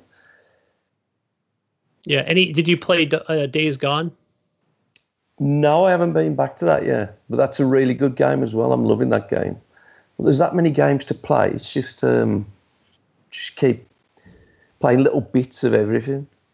But, yeah, I haven't been back to that yet, but I'm definitely going to go back to that. I was going to download that Stranded. Is it Stranded? Death Stranding? No, it's Stranded Deep. Oh, Stranded Deep. Where did I see that at? Survival game that's come out. But I don't know. Don't know what to do about that yet. That's about it for me, really. All right. What have you been playing, Mayo? Oh man. Well, like Vedderholic mentioned, I played some Dead Cells this week. They had a new update on the PC. It's not out for the Xbox yet. So traditionally, kind of like on Dead Cells anymore, I basically pick up and start playing Dead Cells as soon as there's an update that comes out, and just want to check out the new content and see what they offer. And so didn't even really read the patch notes. I just looked at seeing the update was out. So I went ahead and jumped in, and I just went and did a playthrough. Just thought I'd naturally find a bunch of the content, because that's usually kind of what happens. Usually if you do like one or two runs, take different paths, you'll kind of find the new content. And I wasn't finding much of anything. Found a couple new enemies and stuff like that. So then I kind of went back and researched a little bit and read the patch notes, and that's all they did. They added, I think, a total of 8 new enemies and a handful of new blueprints for it to drop, some new weapons and stuff like that. And so I guess these enemies are just sprinkled about on the normal maps. So depending on the difficulty levels, they may appear on those maps. So I know in the first map when I put up the 3B or 2BC, it brought a new enemy I've never seen before and had to deal with it and had to figure out how to deal with that character in a way without taking any damage and stuff like that. But that's pretty much all I added. And then, Vedderholic jumped into my stream. I was streaming it, and like he said, he got to learn a couple things. I kind of showed him a couple little things that aren't really explained very well in the game. But as you go through time, you kind of figure out, and it's like that moment. That makes complete sense now, So it's kind of neat that when people see it for the first time or whatever, and you can see how deep this game actually is. The more you play it, it seems like it just continues to get deeper and deeper and more involved. It's really cool. The other thing is, Jesus, I talked a lot about Call of Duty. I did get the season pass. Oh. And I did get, I'm up to level 35. Oh, whoa. So kind of chiming through I'm it. barely I'm barely going to hit level 30. I'm barely going to unlock that SKS. Everyone's been talking about the SKS. I want it, Mayo. I want a gold SKS, motherfucker, you. So what I ended up doing too is I was looking through all the stuff in the store, right? Mm-hmm. And I fell victim, Jesus. I was a victim. I seen something I had to have. Oh. They had a gun there with the red tracers. There's a tracer pack. So wait. I got shot with those a couple times. I'm like, oh, that's really cool. Like it makes a little like red smoke when you get hit when you die. And is that what that is? Yeah, those are tracers. So those are the tracers that. Because I always wonder, why the fuck is my guy going blue or purple? What the fuck? Yeah, so when they kill you, whatever color tracer they have unlocked or whatever. I want to buy that. I'm buying all of those now, man. Fuck you, man. I'm buying all of them. It was like 1,800 coin. Oh my god! And isn't that like $18? You got a gun skin. It's a full legendary, blueprint. And then you get a banner and you get like a badge and. There's a couple other little things you get, but I just thought it was really cool, so I had to have it, and so I've been using that. And even though it kind of gives away your position what those sometimes. were. What was that? I always wondered what the fuck those were. Yeah, I feel like it gives away your position though, because it's almost like you see lasers shooting, and then my scope is a red dot, so it kind of like distracts from my vision a little bit. You can change your dots, you know that, right? Yeah, and I need to change that. So I needed each scope has different things. I think like the ones for like I don't know what scope do you use? That one came with the candid scope that has the red dot and the regular scope on it, like a 3x. And so I've been using that one. Okay, but that came with it. And then I had because I never used the gun in game, the normal gun. I think it's the Scar. And I had to pretty much start unlocking stuff for it as I started playing it because I got the blueprint, so I got like a fully kitted one. But since I never played it in game, I've been going through. Now it's level like 50 something now, I think, in the last couple of days. Nice. And I've gotten used to the way it shoots and feels now, so I kind of like it. Yeah, you can change it. You can change those dots on the different scopes have different challenges.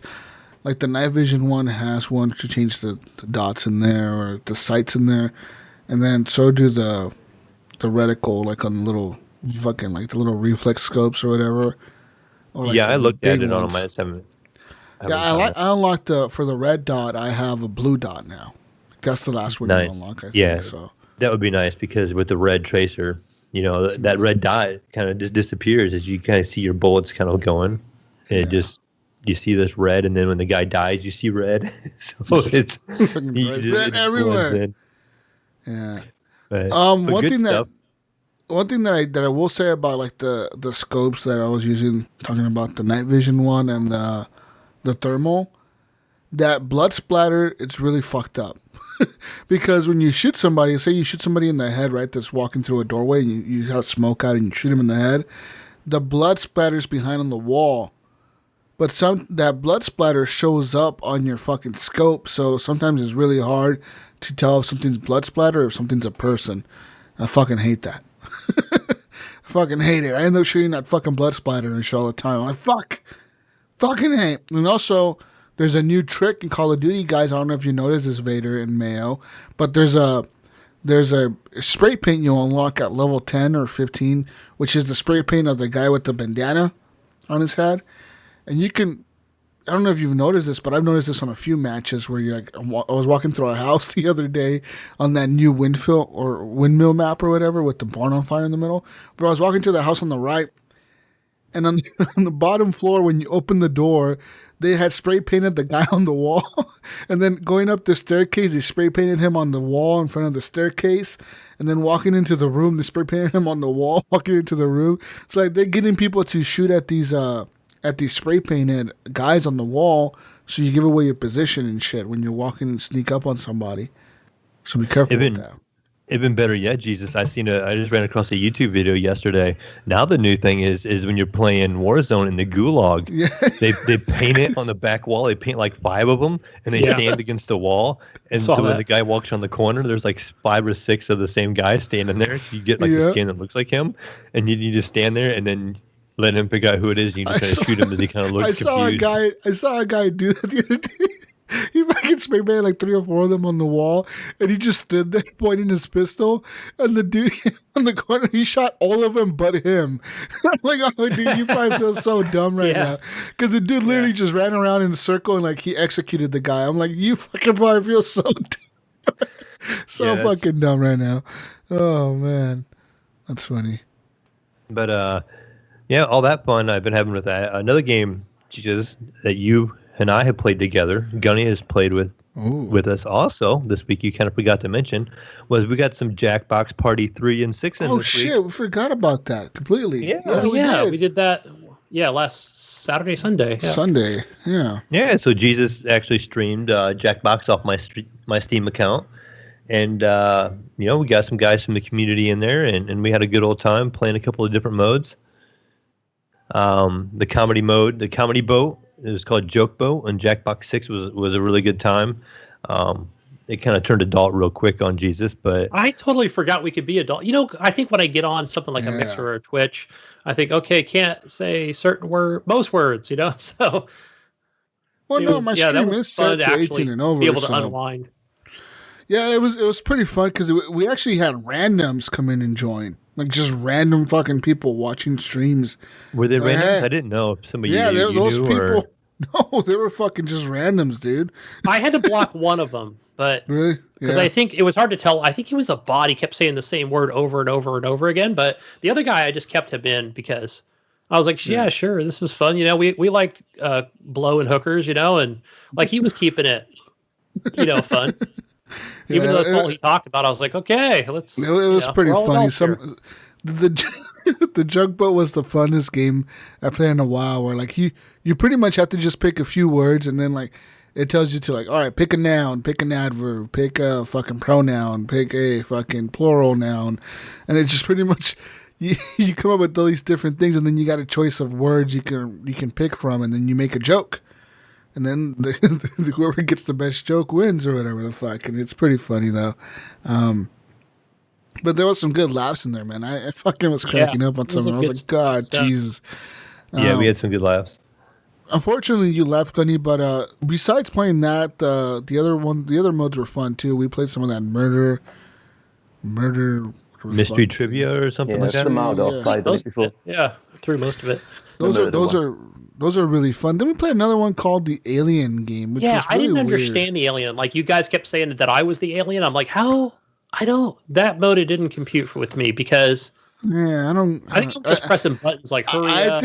I think we needed more players. I think we needed like at least 10 players or something to be able to figure out the alien one because that one was weird because it's up to 10 players, but then like you have to guess who the aliens are, and then I don't know. It was fucking dumb. Like you had to like, okay, everyone draw something or whatever, draw a horse, and then everyone had to draw a horse. Okay.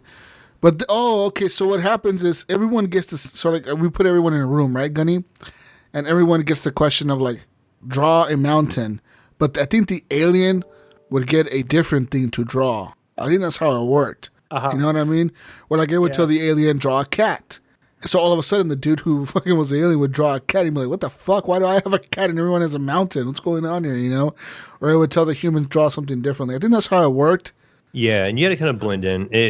There's another game on Jackbox 3 called Faking It, and that's kind of a game kind of designed if you're all in the same room. It will tell you guys, say one person is like the jokester or whatever, and it will give them a different prompt to their phone. It will say, I don't know, hold a certain amount of fingers per, say, of pets that you own or something like that. But everybody else will get a different question. And they have to try to figure out who the bad guy is. And so you vote between rounds. And so everybody kind of gives their answers out once and stuff like that. So it's kind of like an online version of that. With this one, you could do like kind of like this questions without actually seeing somebody, you know, and then you could try to figure it out that way. So it looked to me like a lot like the same kind of game, except for they made it to a lot more streamer friendly, a lot more online friendly. But definitely good times. Yeah, it was a lot of fun, man, playing that show with just randoms. And I think Starbuck United, I think she asked if how she can play it, or she was going to buy it to play with us. And we're like, no, you don't have to buy it to play with us. You just play on your browser, you know what I mean? So it's pretty easy. Cool thing about it. I don't know if there were some limitations or what have you, but like, for example, some played on Native Lives Matter, I think played on his phone, like as a second screen. I had a second screen for my iPad, but the only thing I never got prompted for was like a draw a picture thing. So maybe like iOS didn't have that. No, because I was playing those games. I was playing on my iPad, and it always worked for me. Yeah, I mean, I got the questions like any. Because even on that one where it said draw a tattoo, everyone drew dicks. Yeah, like the way I drew that was through the iPad. It was like, geez, draw, you know. So yeah, did it let you place it on the body? Because it was hilarious. It randomly puts it on itself. That was hilarious though, because it was like he's definitely got like the dick and balls like on his upper left. You know, that's what I drew. but yeah, it was a lot of fun. The one thing that I will say though is that Andrew and I think Ryan kept getting delays, and the one thing I have to say about that is it wasn't me. My PC, at first I think it probably was me, but then I ended up fixing it where I had set it to where the stream went 0 delay, so I had the FTL enabled on the stream on Streamlabs. And I make sure I did because I went to the fastest server, which was Seattle, and then that was the closest one to me. And then I pretty much fixed it. And even on my stream, on my computer, on my computer, I can go to Mixer, and on the bottom right on the Mixer window on the PC, you can click on the settings and you can click FTL, and it says enable FTL, which is faster than light. And that when I would enable that, and Mayo or I would say something on the microphone here, I could hear it back in my own headphones. I could hear it within like less than a second or two. Yeah, for me it was like 2 seconds over here. It was like a second, maybe 2 seconds at most, but it was quick. It was like I said it and then I could hear it right away. And then, but then like Andrew and then they kept saying that there was like a 40 or more second delay, and the reason is because on Xbox, Gunny, Microsoft has disabled FTL. They do not allow you to watch FTL on the Xbox anymore, which is to me a backwards ass thing. If you're trying to make Mixer a more popular streaming platform, why would you disable one of the major features Mixer has over Twitch, which is FTL? You know what I mean? Especially if you don't have any kind of parental, nothing. Anything on, like it's all disabled. Yeah, so why disable that on the console that this is supposed to be watched on? You know what I mean? Why disable the FTL? I don't know if it's a bandwidth thing, if it's to save money on their end, so less people watch it in FTL. Maybe it saves them more server space. I don't fucking know, dude. But I went to Reddit because I was like, "There's no way." Like, because Ryan and Andrew, they're like, "No, it's your stream, Jesus. It's your stream." I'm like, "No, it's not my fucking stream, dude. I'm telling you." FTL is working just fine.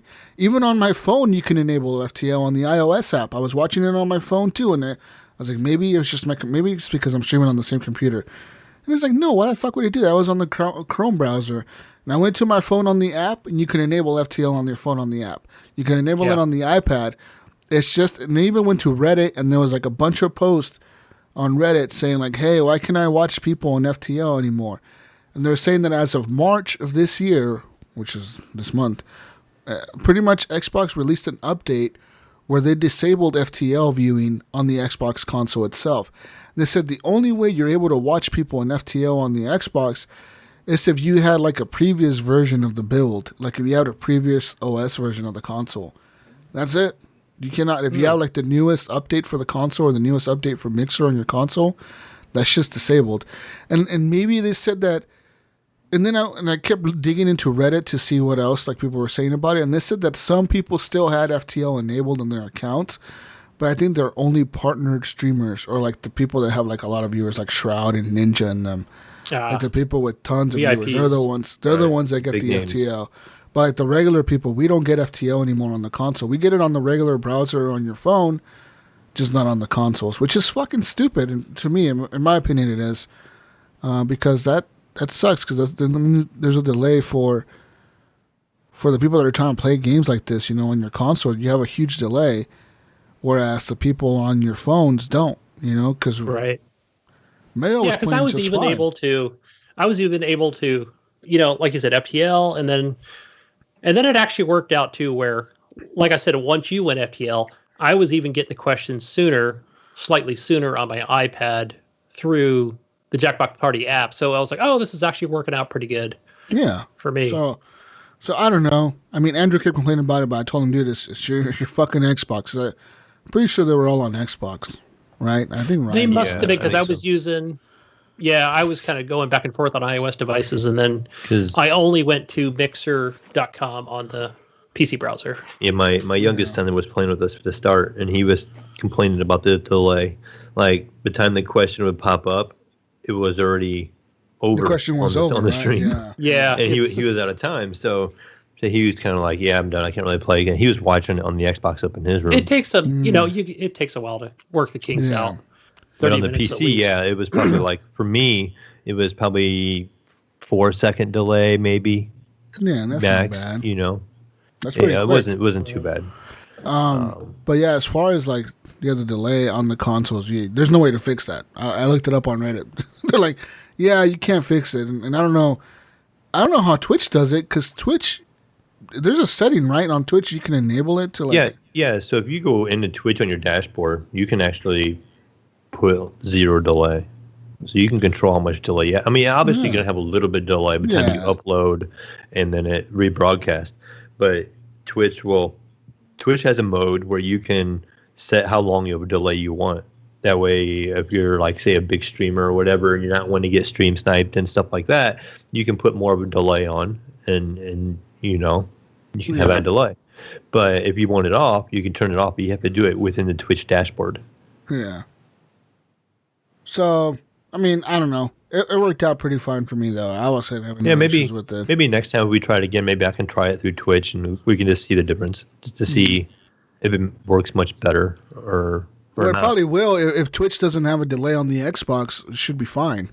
Yeah, so. You know what I mean? It's just that Xbox disabled that on the console. So, like, I was reading it on Reddit. There's no way you can watch FTL streams on the console anymore. They're like, yeah, this shit's been disabled by Xbox. So, fuck you, Xbox, for disabling that shit. You We're going to fucking Twitch. assholes. Damn it! Yeah, I'm switching over to Twitch now. Fuck Mixer, man. I'm moving over to Twitch. Okay, Follow you're me on welcome over here, Twitch. Mixer. Follow me on Twitch, people. Twitch.com/JesusWalksALot. I think I do have an account on there. Yeah, I'm gonna start streaming on Twitch now. Fuck Mixer. Fuck him. Watch me on Twitch. I'm Fix your announcing shit, it right. I'm announcing it right now, Mayo, until they fix it. And then once they fix it, I'll come back. Maybe. Okay, maybe just do both. I should. I could. I have that. What's that restream fucking thing? What's it called? Restream. I don't right? know. Just figure it out. You can do it. Also, speaking of streaming, Facebook has released a new streaming app for the Android devices, Mail. I seen that. we mentioned that last week, but I wasn't sure. Oh, I was hoping you'd say iOS. No, not iOS. No. But I don't know. I'm not a big fan of watching games on Facebook. I don't know why. Facebook is weird, right? Like, I tried to watch, what's his name? That fucker, that military guy. The fuck's his name? The dude who always yell. Eli? No, the motherfucker that would always yell at people and say he was a squad leader. Stone Mountain 64. I always tried watching that motherfucker. Or something, but okay, a streamer. No, gotcha. Well, you've seen his videos, Gunny. He's always yelling at people that he's squad leader or whatever, and he's on Battlefield, and he's like, "I'm fucking squad leader, motherfucker! Follow me." That guy. So he on YouTube or something. Yeah. He has a contract with Facebook and shit because he used to be on Twitch or YouTube. I think it was YouTube. I watched early on. Like Facebook got a contract with him, and he's now a Facebook streamer. He's been a Facebook streamer for the last few years now. He was one of the first big ones. But I don't fucking like watching him. I don't like watching him on Facebook. I literally turn him on for like maybe 10 seconds at a time. 15, maybe 30 seconds at most.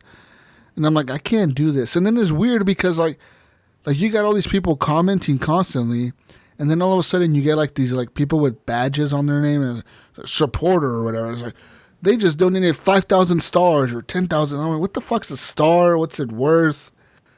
How does this work? Right, you have a whole new currency to figure out. Well, it's just fucking weird. Yeah, I know what you're talking about. Like especially when it comes to a personality, a entertainer, a streamer, and you're on a different platform, you're going to act differently, right? Because it is about the channel, So I get it. Where I think do you watch a lot of just Twitch only, or do you do Mixer and Twitch, or? What's that? You're muted, Vader. Yeah, you might be muted. I think maybe you need to unplug and replug like you did last time. Yeah, there you go. Probably. It mutes itself, is what it does. Oh. Yeah, I watch more Mixer really than Twitch because most of the streams I watch are on Mixer. So the only time I watch Twitch really is when you're on Mayo. See? Yeah. Yeah, now when Jesus is going to be on. Yeah. Motherfuckers. What's that? So, do you have any interest in watching people stream on Facebook? Facebook? I'm not on Facebook. Oh, so. Okay, well, yeah. See? There's also the problem with lots of people are not on Facebook and they don't want to be on Facebook. So, Facebook is so weird. You think of the youth, my kids are always like, Facebook's for old people, Dad. Yeah, so it's weird, right? Like how do you capture that audience, when I don't know. It's really weird. But so that's the other thing too, is the one thing I will say about Facebook streamers though is every time I watch somebody on Facebook, they always have like hundreds and hundreds of viewers. Hundreds. Like it's never a streamer on Facebook that has like 4 viewers. They always have like at least 200. So somebody's watching them. Right. It's kind of untreaded territory. I think, who's the gentleman? I'm now a blanket on names here, but there's a few that I follow.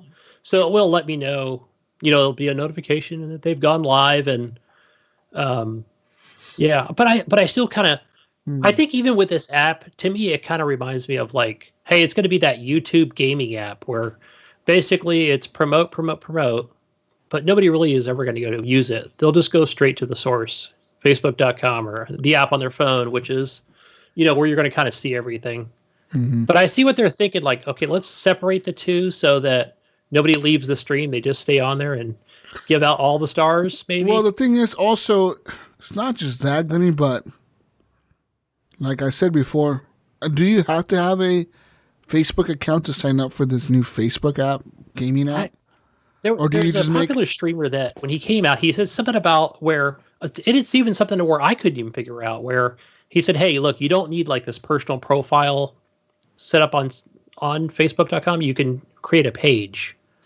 Well, that's for the streamers. I'm not talking about that. I'm talking for the people viewing. If I don't have a Facebook account and I download this app, do I need to make a Facebook account on this app to log in to view people, or can I just view people with a new account that's not tied to Facebook?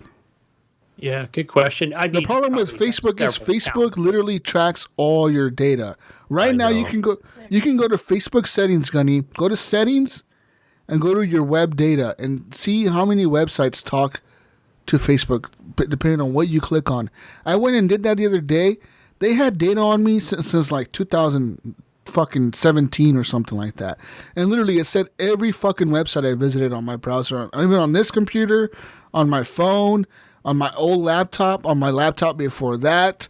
It said every website. It was like GameSpot, IGN, fucking M4G, fucking whatever GameSpot we use for fucking news and shit on here to like cover news articles. It said all those websites. It said everything, dude. And then I pretty much put delete all this data. So like, fuck you guys have all this shit. And they're like, well, are you sure you want us to delete all this data? I'm like, fuck yeah, I'm sure, you fucking dicks. And they just pretty much collect that no matter what. So like, unless you disable it, they collect everything you do on the internet. Facebook does. And who knows why. I don't know. Sell it? I don't know. Fucking Facebook. Motherfucker. I'm sure they are. That's how you get your ads. You know, a lot of your... Yeah. Like, why do I keep getting so many Mac Weldon ads? What's going on here? I probably hit the like button. No, you probably said Mac Weldon on the microphone and they picked it up. Right. Like, oh, you want some underwear, guys? To show some underwear. It's scary, dude. Literally, watch. You're going to get a Mac Weldon ad now on your fucking phone. Watch. Couple days, it'll happen. Yeah, if your phone heard it. Yep. My phone did because it's right here. Motherfucker, piece of shit. But yeah, off of that tangent, the Facebook tangent, all that stuff. Just the one last game I did play this week. I actually finished up Doom Eternal, and finally checked that one off the old list. Was it good? And it was pretty good. It just the formula. I skipped 2016 Doom, and here's the formula I found. It was puzzle, and then like you get to an arena.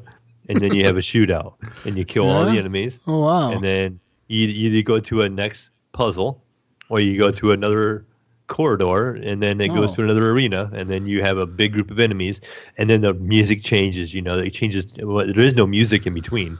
So you go into this arena, and all these enemies are there.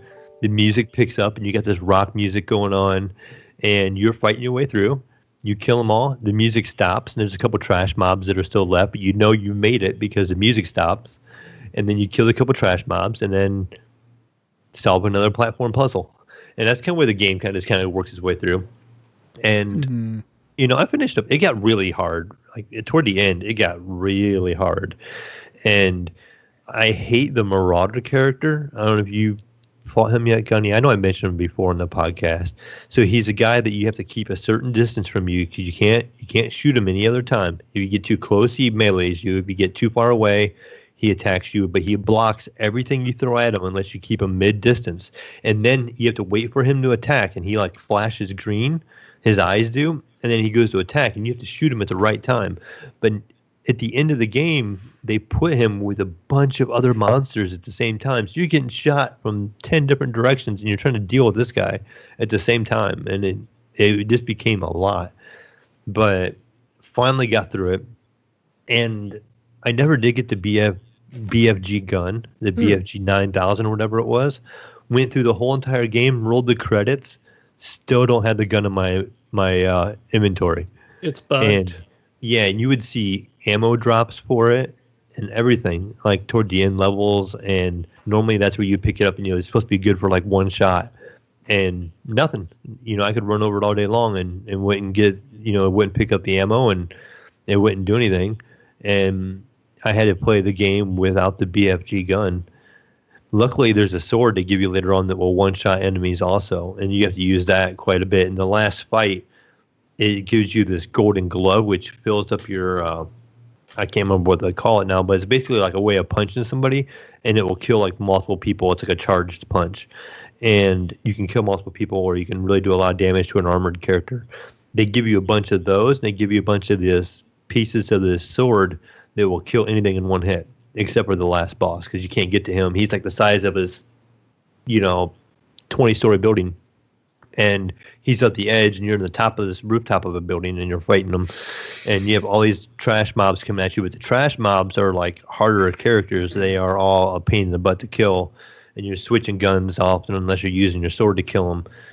and then you got to chainsaw some guys to get some ammo, and then you got to use it to kill the main monster. And you have like 2 full sets of rounds you have to do against this monster. So he has armor on him, and you have to shoot the pieces of armor off of him, off of his body, and then he like leaves. And then I'm like, oh yes, I finally did it. And then you have to chase the monster down, and now you have the part where you have to shoot the flesh off of him.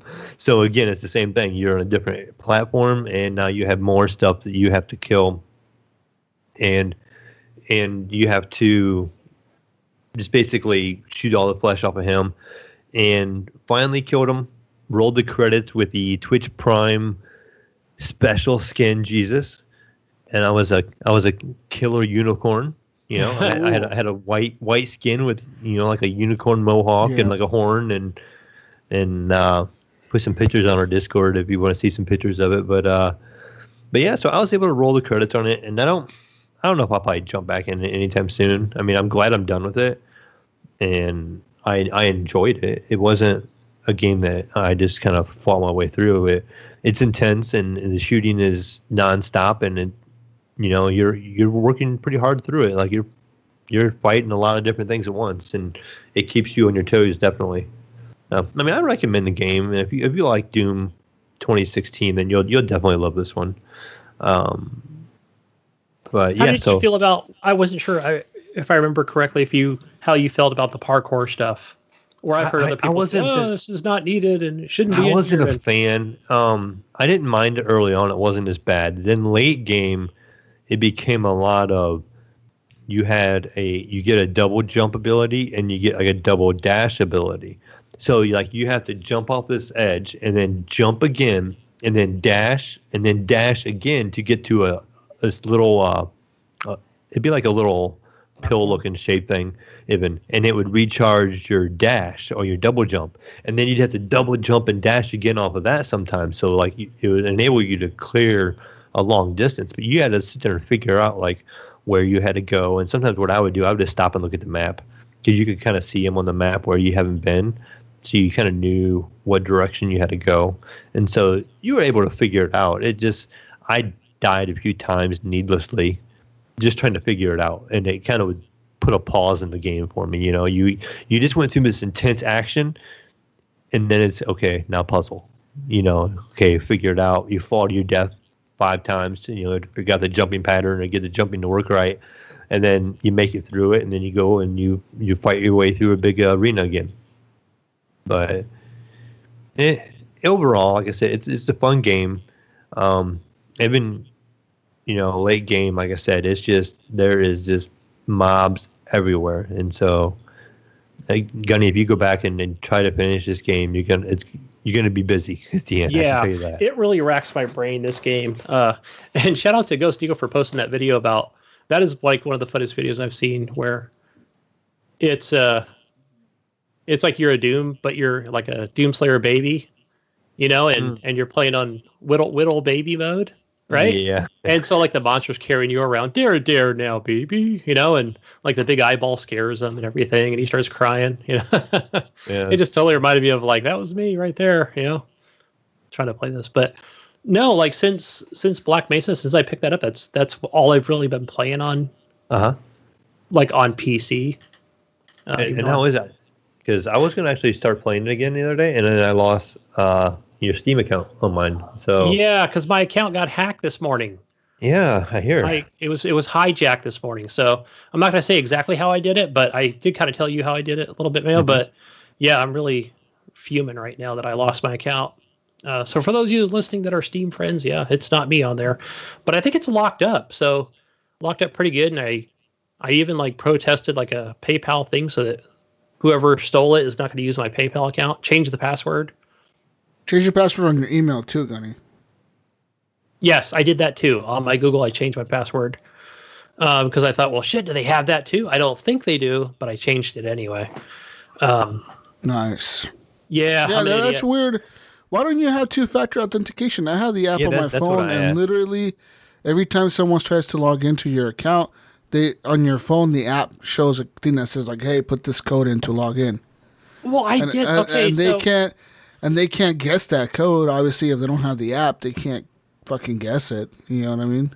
So to give a little bit of information, it was about getting like this free game. It was a thing on Steam. It's on the front page.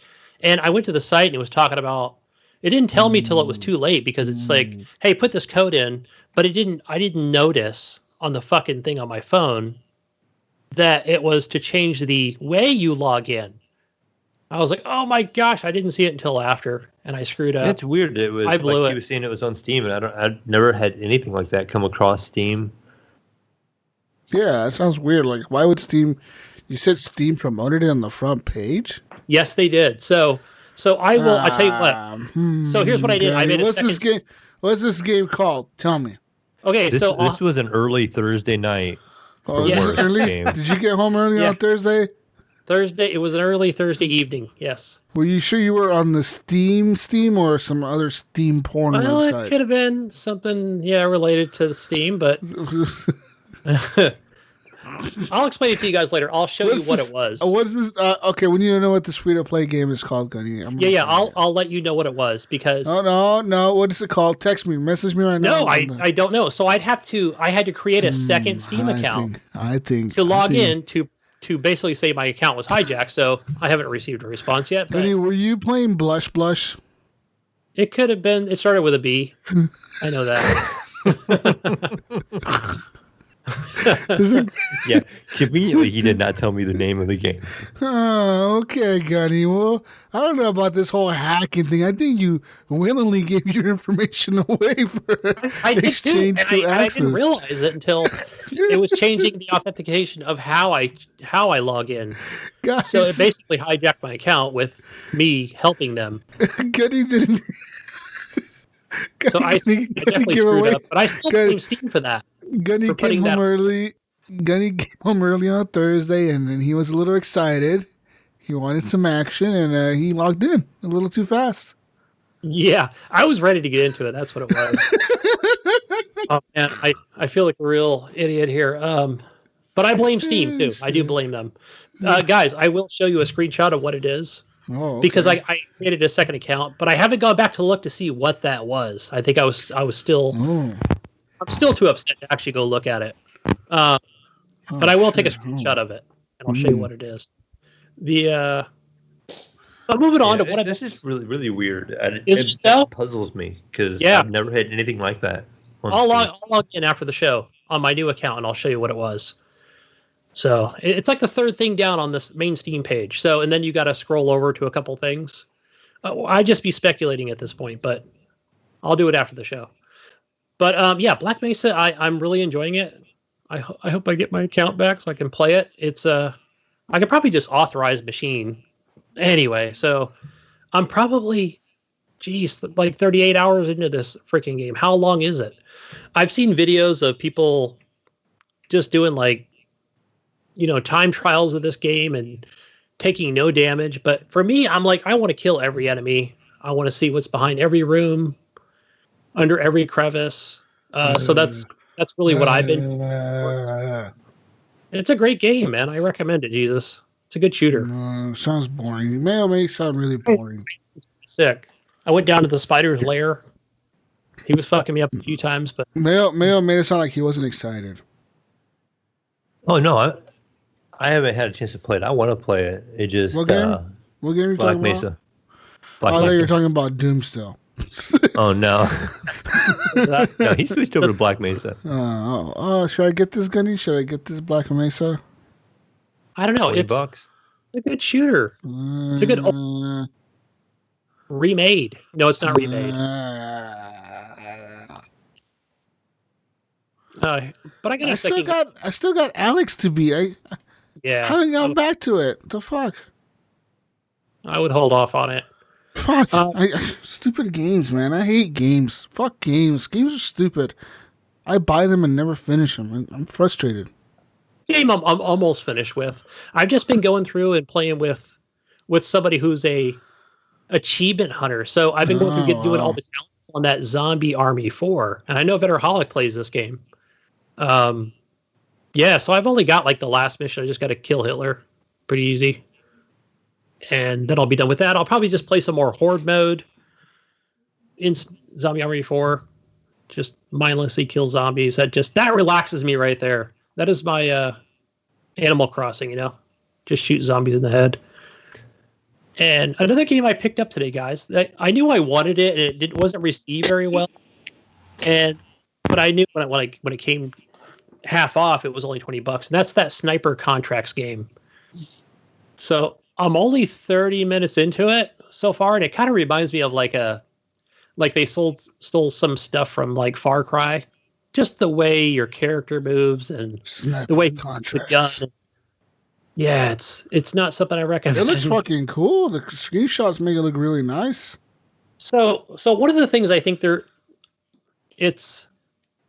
it almost makes it like authentic as to where, okay, you've got your reticle, you can change how many meters you want your scope or how your gun reacts. And then it will show like on the screen, like, hey, here's the kind of the wind pattern of where your bullet's going to hit. So it won't exactly be at the reticle itself. So you've got to make changes for that. And so I think that part is kind of cool because you're really just, to me, I kind of eyeballing it like, okay, Are you shooting people from like 10 miles away or something? Yeah, something you're either doing that or you're up close, or they're 200 meters or 100 meters. So, there is like, they will do takedowns. Like you can sneak up behind people if you can. Who are you killing? Terrorists? From what I understand, it does have like, there's a story there of like, old Russia and, Russia. Communist Russia. Why is it always Russia? I know, they're always the bad guy. I don't know why. Why is it all... I wonder if Russia makes video games where America is always the bad guy. I think so. Because I can definitely tell, like, it's like... remember that movie, The Wolverines? Because now I'm in... Like, it's like the cold part of Russia, and everybody's dressed in, like, these uniforms, and they're Russian. But... Oh, shit. Okay. But, yeah, it's... so far, it's... Yeah, it's okay. It's a sniper game. We should make more video games where the British are the bad guys. Yes. Fucking redcoats. You fucking British redcoats. We haven't forgotten, Vader. We haven't forgotten. America, motherfucker. Yeah. Right. He says no comment. Oh, shit. But I talked about Delivers to the Moon. That's still going good. I'm a couple hours into that. Got on the space elevator. I'm at the moon now. And just trying to figure out. But I just want to go back to that for a minute because you start off like you get out of bed and you're like, this person's talking to you at like this command center. There's nobody around. It's just you. You're playing as this girl named Claire. And the world is basically turning into a dust bowl.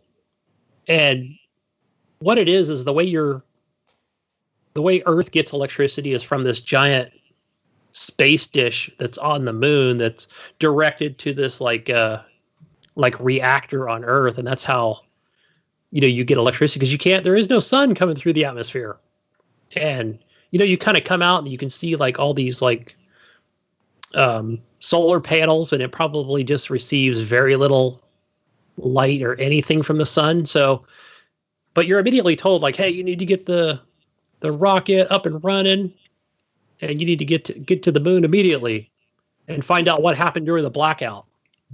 And so you've only got to do a few puzzly things, I would say, to really get the rocket going and to get on board, and you take off. And but one of the things I'm finding out is now that I've kind of made it to the moon, and where you can it kind of recreates or plays videos of kind of what happened, but not exactly. Like they're just talking about, hey, we need to stay here and make sure this reactor's working so the Earth does have electricity, and that's kind of what we're here for.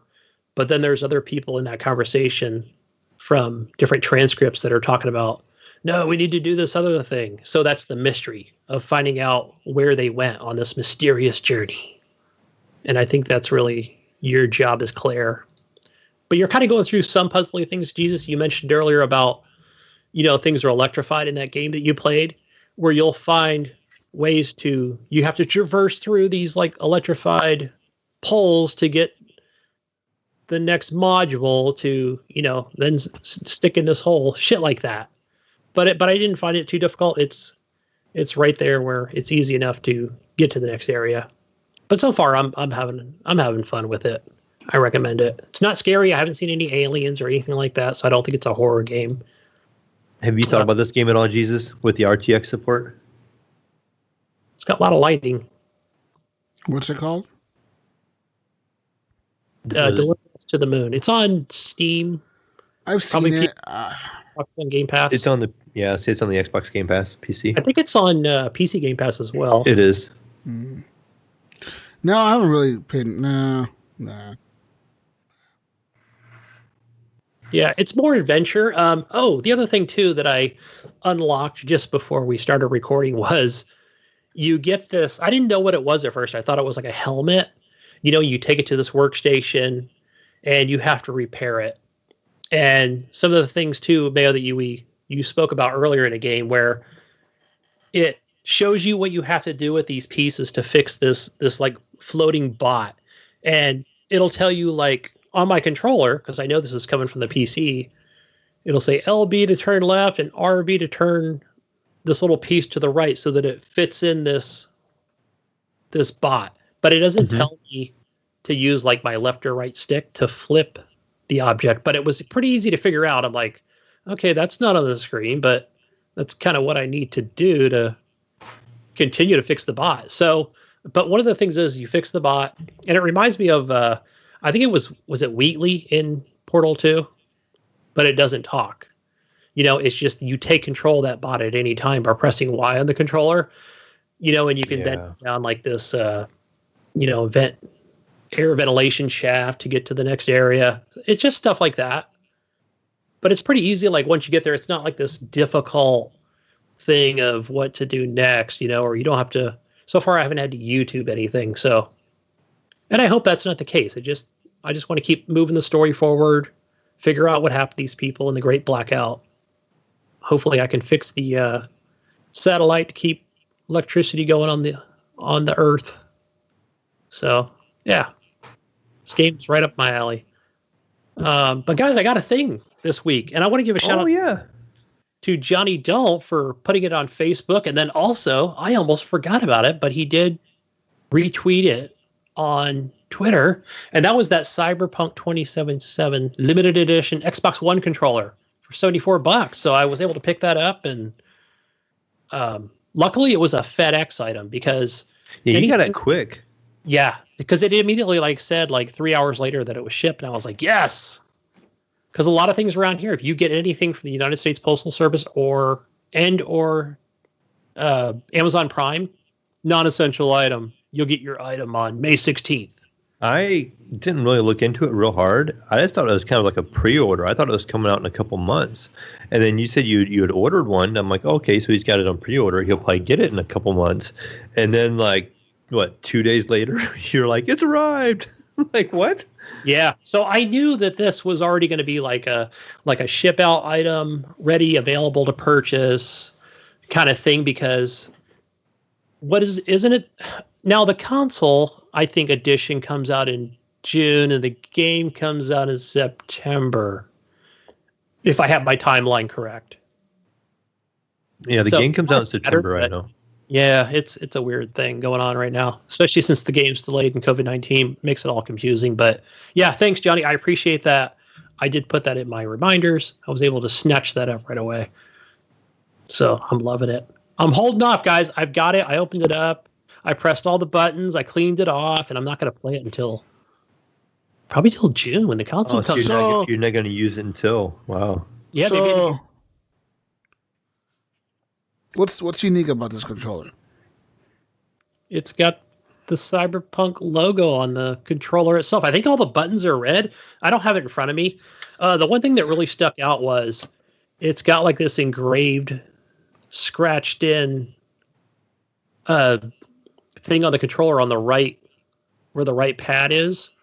What does it say? No survivors or something like that? And it's pretty cool. I just feel like it gives it that unique touch as well. $75. Yeah, 74. So with shipping and everything, it came to 81. From where? Directly from Microsoft. Well, it says free shipping. Yeah, so I think that was tax. And Wow. it comes, I think it came FedEx, so it was able to bypass any kind of Corona restrictions. It looks cool. I like it. Yeah, it's really nice. I like it a lot. So But, I'll probably bring it out here tomorrow and just kind of display it so I can look at it every day. If I didn't have the Elite controller, I mean, I kind of want to buy this anyways. But I mean, I have an Elite controller, and I don't have an Xbox. Yeah, again, I don't really, as you guys know, I don't collect many things. So, and I've got my number one right here that's always, at the ready for all my Xbox One games. I've got my, this is my Project Scorpio controller. Gunny. Yes. Now you need to buy the gear, the Cyberpunk 2077 limited edition Xbox Pro charging stand. What? Wait, $50. That's a thing? I've seen this thing. Yes. Yes, $50. They're actually displaying it with the controller, and it matches with the controller sort of, and it matches with the console. Send me a link. I will put that in my cart. Go ahead, Gunny. I gotta have this. I gotta have all my Cyberpunk stuff. Are you gonna buy the console too, Gunny? Are you gonna buy the console too? Is it an X though? That's the thing. If it is an X and it's got yes, it is. It is. Okay, then I'm buying one. I will then sell this since my kid's probably not interested too much in Xbox games. I will probably take it down to GameStop and just trade it in for credit or something. Oh, and guess what, Gunny? Guess what else? Guess what else you can pre-order with the console? Guess. Oh man. What else can you get? Cool accessory that you can get for your new Cyberpunk life. Oh, tell me it's like a mouse and keyboard or something with it. No, a hard drive, Gunny. Yeah.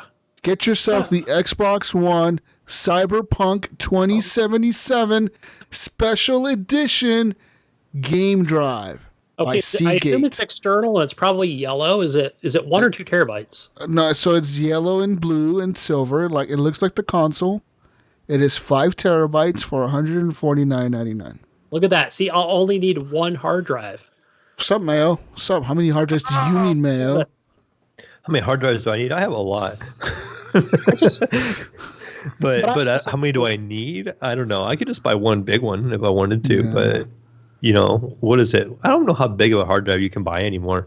If you buy like an old, the big bulky regular hard drive, I think it's like 15 terabyte or something like that you can buy nowadays.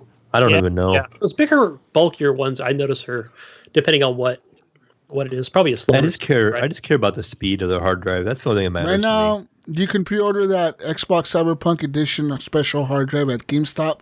The 2 terabyte only costs you $89.99. The 5 terabyte costs you $149.99, Kenny. Yeah, and I would definitely get that one because, like right now, I think I've got like though? a 2. But why? Well, okay, because right now I'm using 2 external hard drives on my Xbox One X. As a game share, and I've got. Okay, but moving on to the new console, won't you want to use the new memory on that console? That'll get filled up so fast. No. Okay, so they're gonna have a 1 terabyte hard drive that comes with it. You can buy an external drive extra to add more memory to it. Wouldn't you want to buy a bigger one of those hard drives because that console's coming out this year supposedly? So, wouldn't you want to buy one of those hard drives to transfer everything over to that? Yeah, I see what you're saying, and I'm going to say no until prices go down on those secondary SSD. That won't be for a couple of years, maybe after next year. But I think that when I look forward on that, I think on that 1 terabyte hard drive, I'm probably going to keep all my multiplayer games probably on there. Not all of them, but the ones that I play on the ready. But everything else, I think, it's hard to say. I think I'm going to have to be picky and choosy, right? Because especially if, let's say I do go with that 5 terabyte Cyberpunk hard drive, like what do I keep on there and what do I keep on the actual console itself. You know what I mean? Like, I don't know. Yeah, would I really want to pay, an extra $200 to get the second hard drive? So I don't know. Yeah, that's the problem. How much do you think I these? already looked at that. How much do you think these hard drives are going to cost, guys? Like, Mayo, what do you think? Okay, so like the new consoles have this special drive, right? Like those NVMe or whatever drives. Yeah. How much do you think it's going to cost for an external one of those? Like to buy an extra one? If I had to guess, for some reason, I'm going to say for a 500 gig, you're probably going to charge probably around $100 to $150. No way. For 500 gigs? Yeah. Well, how much? Look at the M.2s. Just look at an M.2 right now. Well, I paid $250 for mine. What do you mean? Right, but look up a 500 gig. So these will even be a little more expensive until third party says, "Hey, guess what?" But who knows? That could come out pre-console or after. Let's see. I'm just going to just to see a quick search. 500 gig M.2 sort of thing. So Newegg, just right off the rip, just a Samsung 500 gig is $99.99. Another Samsung is $129.99. There is a Western Digital, which is like $70. So most of your M.2s for your PC are let's say 70 to 130 range, and like Gunny said, it's proprietary. What Xbox will probably charge a little more for being, this special Xbox thing, and so yeah, I'm guessing 100 to 150 range. Yeah. See, so I guess when I look at, I here's the thing: I want my cake and eat it too. I really do. I want to just get the best of the best and have it all sit in one console. But I think I'm perfectly fine with just go ahead and, I'll keep, my shit like Minecraft and maybe Ghost Recon Breakpoint and Call of Duty. That'll all be right there on my main hard drive. Anything I play frequently.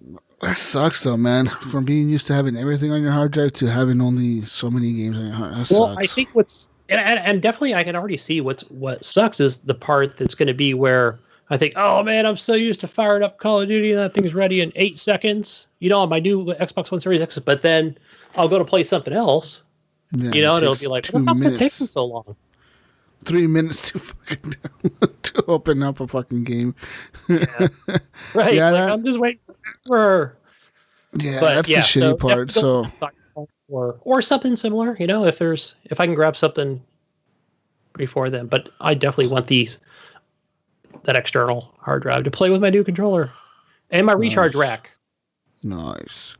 Yeah, so hopefully, I don't know. I kind of want that Cyberpunk console though. I just don't know when. Can you pre-order it? I didn't see if you could. Can I pre-order that thing? So because I only saw just the controller was available for the pre-orders. Let me look it up right now. I think I can pre-order it. But I just got it like the day it came out. No, it wasn't even a pre-order. I think it just said available now. So, but I knew the time and date it was going to be available. You can't pre-order that Cyberpunk console. No, we don't see that a lot nowadays. That's fucking dumb. Well, what's the point of announcing it's coming out in June if you can't pre-order? Yeah, because you notice what they've been doing is it'll be available on this date, like no time sooner, no time later. It's just how they operate. Should I sign up for Xbox All Access? No, fuck that. $24.99 a month. No, thank you.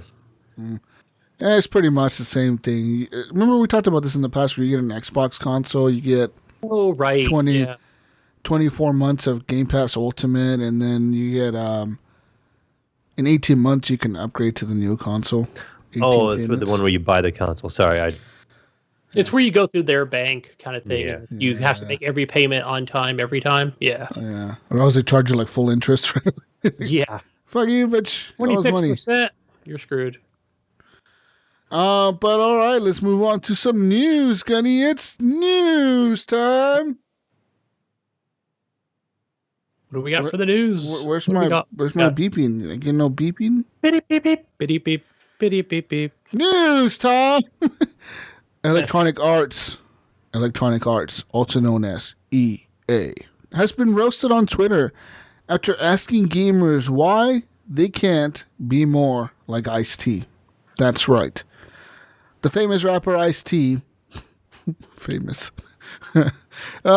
went to Twitter the other day and he was posting pictures of himself at home playing video games, just chilling, smoking weed and playing video games, being Ice-T. So EA went over to Twitter and they were like, they retweeted Ice-T where he said, "I'm home chilling, playing video games, people. Nothing to see here." And they retweeted it and they said, why can't you all be more like Ice-T? With a question mark. He's chill, homie. But as soon as EA retweeted with the question, everyone started retweeting it, replying to the tweet of EA. And one of them said, because we're hiding from the microtransactions. Another person said, we would if your servers worked and you hadn't crushed the life out of games like Anthem and Battlefield. Thanks for that, by the way. So in short, many of us are staying in and playing, just not EA titles. Ouch. Another person said, why can't you deliver a sequel to Battlefield Bad Company 2 in the 10 years since it was released? Yes, please, give that to us. And another person said, because your servers are broken. And another person said, because Madden 20 franchise mode is a joke of a simulation football experience. So pretty much, people are talking shit. Be careful what you ask for, EA. I don't think EA can do any right, though. I mean, it seems like if they try to do anything, people just jump on them. Yeah, EA. Fucking EA. I follow Ice-T on Twitter. I recommend it. He's funny. Yeah. He's a funny guy. Moving on to more news. No Man's Sky news. No Man's Sky is now getting a new, more ambitious update in 2020. That's right. Earlier this year, No Man's Sky got that crazy living ships update where there was some weird biological spaceships that were like alive. Yeah, like, did you see those ships? I wonder if they're like in VR. I need to actually try to fire it up and see how they are. Because the ship was kind of cool in VR. Yeah, it looks fucking weird. I don't know. But I mean, one of those ugly looking flying real life ships, like, ugh. Anyways, earlier this month, or maybe a couple weeks ago, I don't know when, but they announced giant mechs and they pretty much released them, I think. Mm-hmm. But in a new blog post published by Hello Games, confirmed that they will have much more content in store for the game, which is nuts. This game came out in 2017, guys, or 2016. 2016. It's 2020 now, 4 years later, and they're still supporting the game with free content. Even though the game was shit at first, kind of. It wasn't really bad. I kind of liked it. But they've added so much to it since then. So, they said, quote, in addition to past content updates, we are now working up some more ambitious additions to the universe and have so much more planned for 2020 for us to feel excited about. So, No Man's Sky, since its release in 2016, has received 6 expansions. Some of them smaller, some of them pretty big, like the one where you added like space stations and shit. But they're gonna add more stuff to it. So we'll see what happens later this year, maybe next year. That's fucking nuts. It's fucking nuts. Yeah, I say keep going. I think it's pretty awesome. I know when it first, not when it first came out, Jesus, but when it came out and they did that big update initially, and I think that it was then released on PC and Xbox One, but it was so broken on Xbox One. I told you guys, I was like, yeah, I played this, but it was like janky, and I was falling through the planets and everything, and I only went back once or twice into it, and I played it in VR on PlayStation, but yeah, I know they got that playground type mode, and I really want to play that part. Adventure mode or whatever it's called. I enjoyed the game when it first came out. I know a lot of people didn't like it. I enjoyed it a little bit. I didn't think it was as bad. I know it didn't, deliver on everything they had promised, but I was enjoying it. Yeah, exploration mode, something like that. Yeah. Okay. So, the next Xbox Series X reveal will be games. And there won't be too much of a wait, according to Phil Spencer. The other day, the Division of Xbox head Phil Spencer took to Twitter to tease the next reveal related to the upcoming console, the Xbox Series X. So he pretty much, somebody tweeted him and they said, "Hi, how are you feeling about the eventual reveals of new games and new info on the Series X later this year? How is planning going? And there's definitely a lot of hungry fans out here." And he replied, "Reviewed plans yesterday for continued sharing through launch. The team is doing great work in adapting. I've never been more excited about the Xbox plans. We've heard you, and you want transparency and authenticity. We plan to keep showing that way. Next step is not too much of a wait." And then he put in brackets, "games. Dun, dun, dun, dun." They're going to show games, guys. Whoa. Is this a game box? What is this? Never before seen. I hope that A game console they're with just telling games. us that they're gonna bring lots of games and hopefully Hopefully. maybe announce some big Yeah. titles. Maybe I want Fable 4, dude. If Fable 4 is on launch, Yeah, Jesus is back on board. Jesus is in. Pre-ordering.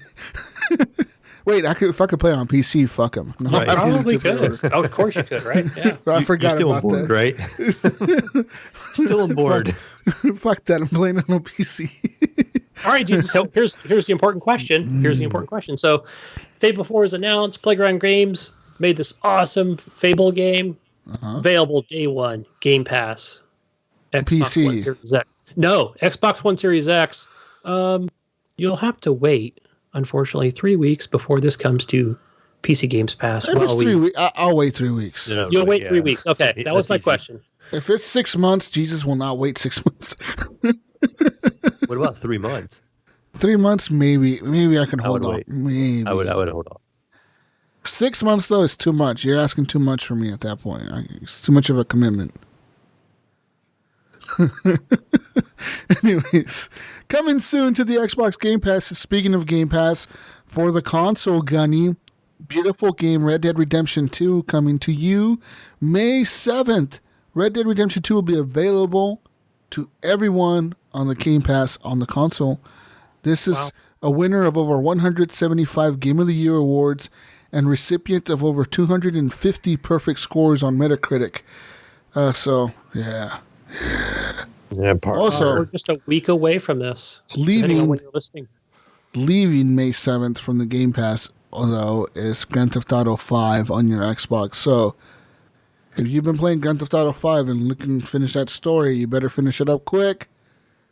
May 7th, it'll be leaving. You can also buy the game fully outright for 20% off, and also buy any shark cards that you may want to for the online portion of the game for 20% off, as all DLC for games in Game Pass is 20% off. So, remember that, people. Remember that. Speaking of Red Dead Redemption 2, I played that the other day, dude, and like, dude, every time I get into that game, Mayo, I just can't help but like sit there and look at the world. I'm just like, yeah.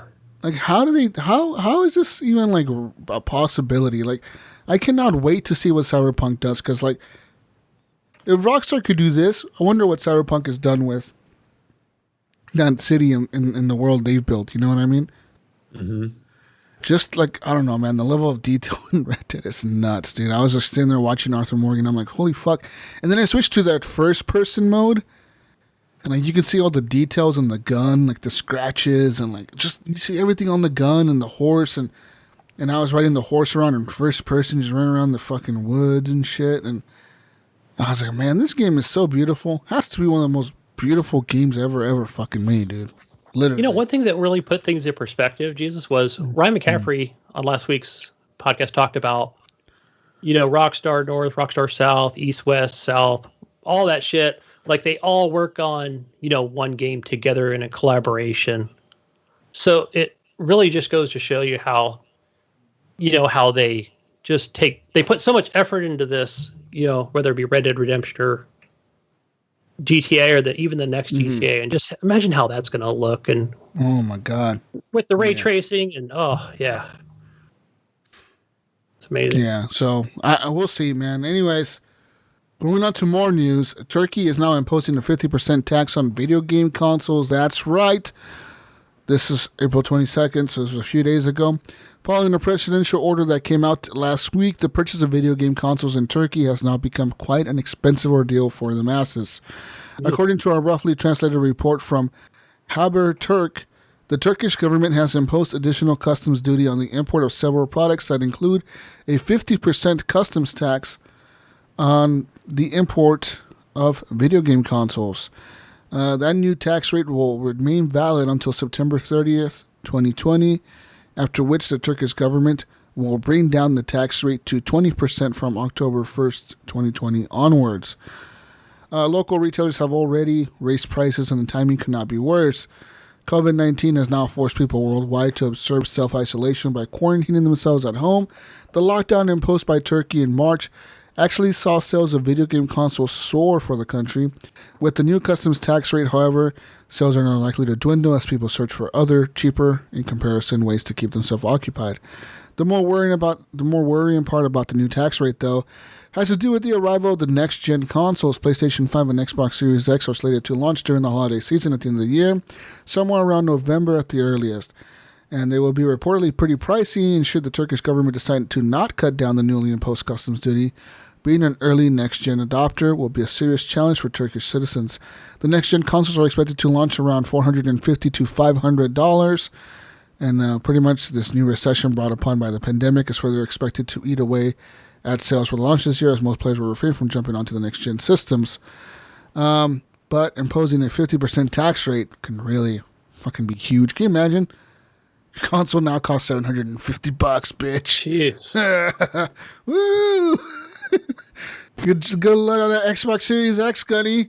Woo, $750. Woo. Just did the math real quick. Even if when it drops to 20%, that's an extra $100 tax. Man. So if you have a $500 console, it's going to be $600. Yikes. Yeah. And that's just on the imports tax. That's not even the sales tax. Whatever sales tax you have on top of that. Woo, buddy. Woo, Man, Gunny. you better have some. Yeah, forget turkey buying a ready. game. Turkish Gunny is going to not be buying the Xbox Series X this year. Huh? Oh, hey. Sorry, No, they'll Turkish be old Gunny. school gaming. That's right. Jeez. That's right. Oh, man. Yeah. Moving on to more news. Let's move on to more news, Gunny. Let's mute this site real quick. Mick Gordon, the legendary composer for the 2016's Doom and 2020's Doom Eternal, may not be returning for another game in the franchise after controversy surrounding Eternal's soundtrack has come to light. The soundtrack was recently released for owners of the Collector's Edition, and many fans have begun to critique the poor mixing, sparking Gordon to reply about his lack of influence on the soundtrack's final release. The controversy first began when one of Gordon's pieces for Doom Eternal was covered by a fan on YouTube, which Gordon replied with, quote, "Fun fact, all those stupid time signature changes are a result of someone from marketing piecing this track together without any musical knowledge. Rad cover, though." This was an odd comment from the composer at the time, as it happened 2 months ago, but after everything else that has recently been revealed, this now makes a lot of sense. After the soundtrack for Eternal was finally released recently, a user on Twitter decided to look into the actual audio files to determine what was going on here, revealing that the new mixing lacks some audio dynamic range. So, bum bum bum.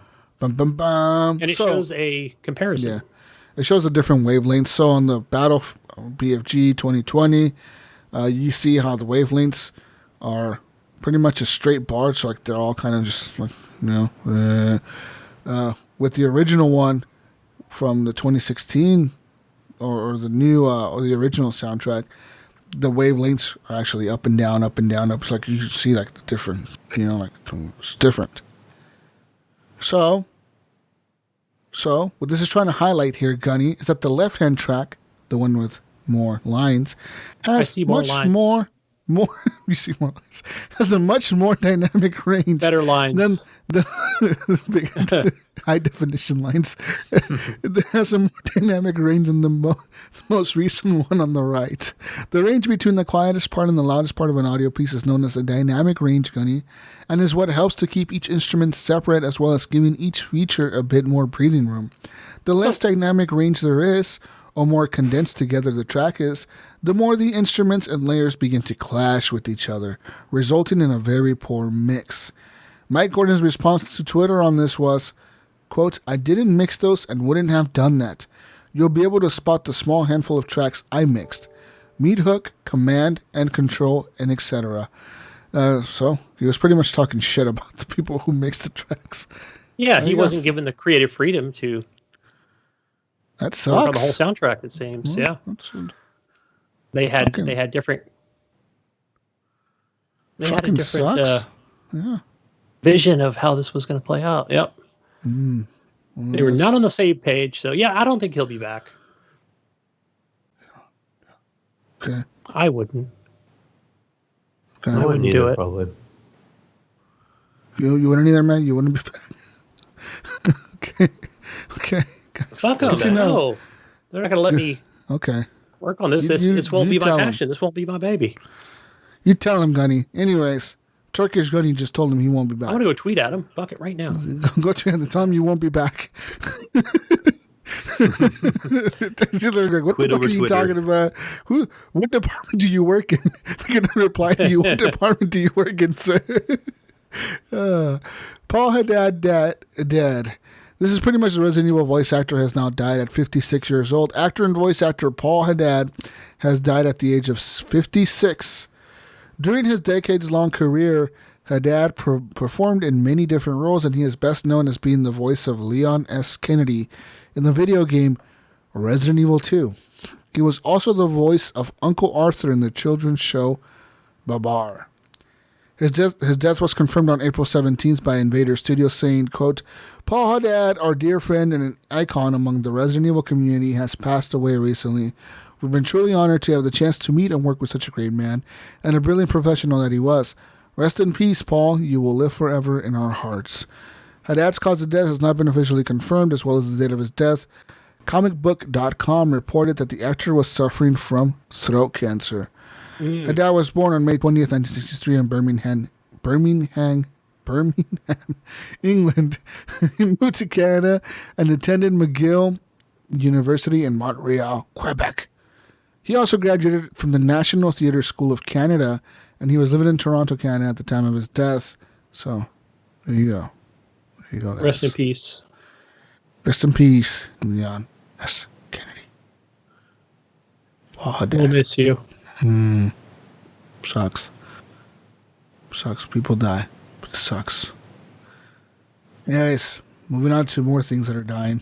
WWE 2K21 is now canceled, but the franchise is not dead, Gunny. It's dead. It's dead. Oh, shit. Okay. Yep. The WWE has officially confirmed that the next WWE 2K game is now canceled. WWE 2K21 will not be released, management said on the earnings call.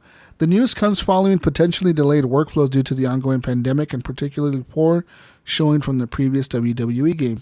This news comes from the WWE Take-Two, which owns 2K Sports, announced on its own that it will share more details about the WWE 2K series on Monday, April 27th. The company will also release dates on some more exciting news.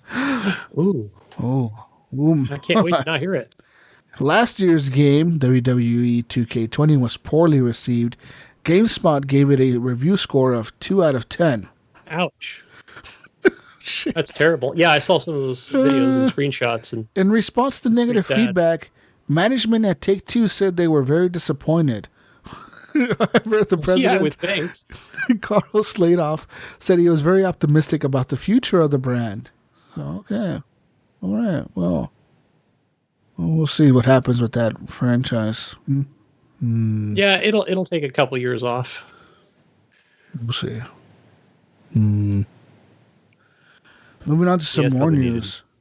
Nintendo is now confirming account hacks and has now disabled Nintendo Network ID logins. That's right. Who got hacked? Dun, dun, dun, dun. Nintendo has confirmed that hackers have been accessing Nintendo accounts and pinned the problem down to a Nintendo ID login method. In a post on its Japanese website, Nintendo says that hackers were able to access user and password data for Nintendo Network IDs. They can use that information to log into Nintendo accounts and potentially make unauthorized purchases. The company estimates that around 160,000 Nintendo Network IDs have potentially been affected. NNIDs are an older form of a login for Nintendo services created for the 3DS and the Wii U. The Switch now uses newer Nintendo accounts, but legacy NNIDs can be used to log into your Nintendo Switch. In response, Nintendo has abolished NNID logins for Nintendo accounts, and NNIDs and Nintendo accounts that look to have been compromised will see automatic password resets. So, there you go. Man, good thing I locked down my PayPal account. Well, Nintendo did say that credit card information will not have been viewable by hackers, but warns that they could have had access to the user's nickname, their date of birth, their country, their region, their gender, their email address, and both the NNIDs and leaked Nintendo accounts. So pretty much everything else except your credit card. All right? Yeah, they had still, access to everything, Gunny. They had access to it all, Mayo. Everything. Yeah. It's going to be hard to make another Nintendo account or anything, if they have all your information. Good thing Gunny doesn't have a Nintendo. I know, that would have been hacked. Gunny, it wasn't hacked. You gave him your information. You know what, guys? They don't have the games that I play on he there. willingly give him his information. Gunny swears he was hacked, but he gave him all the information. Speaking of Gunny, what's your credit card number? No.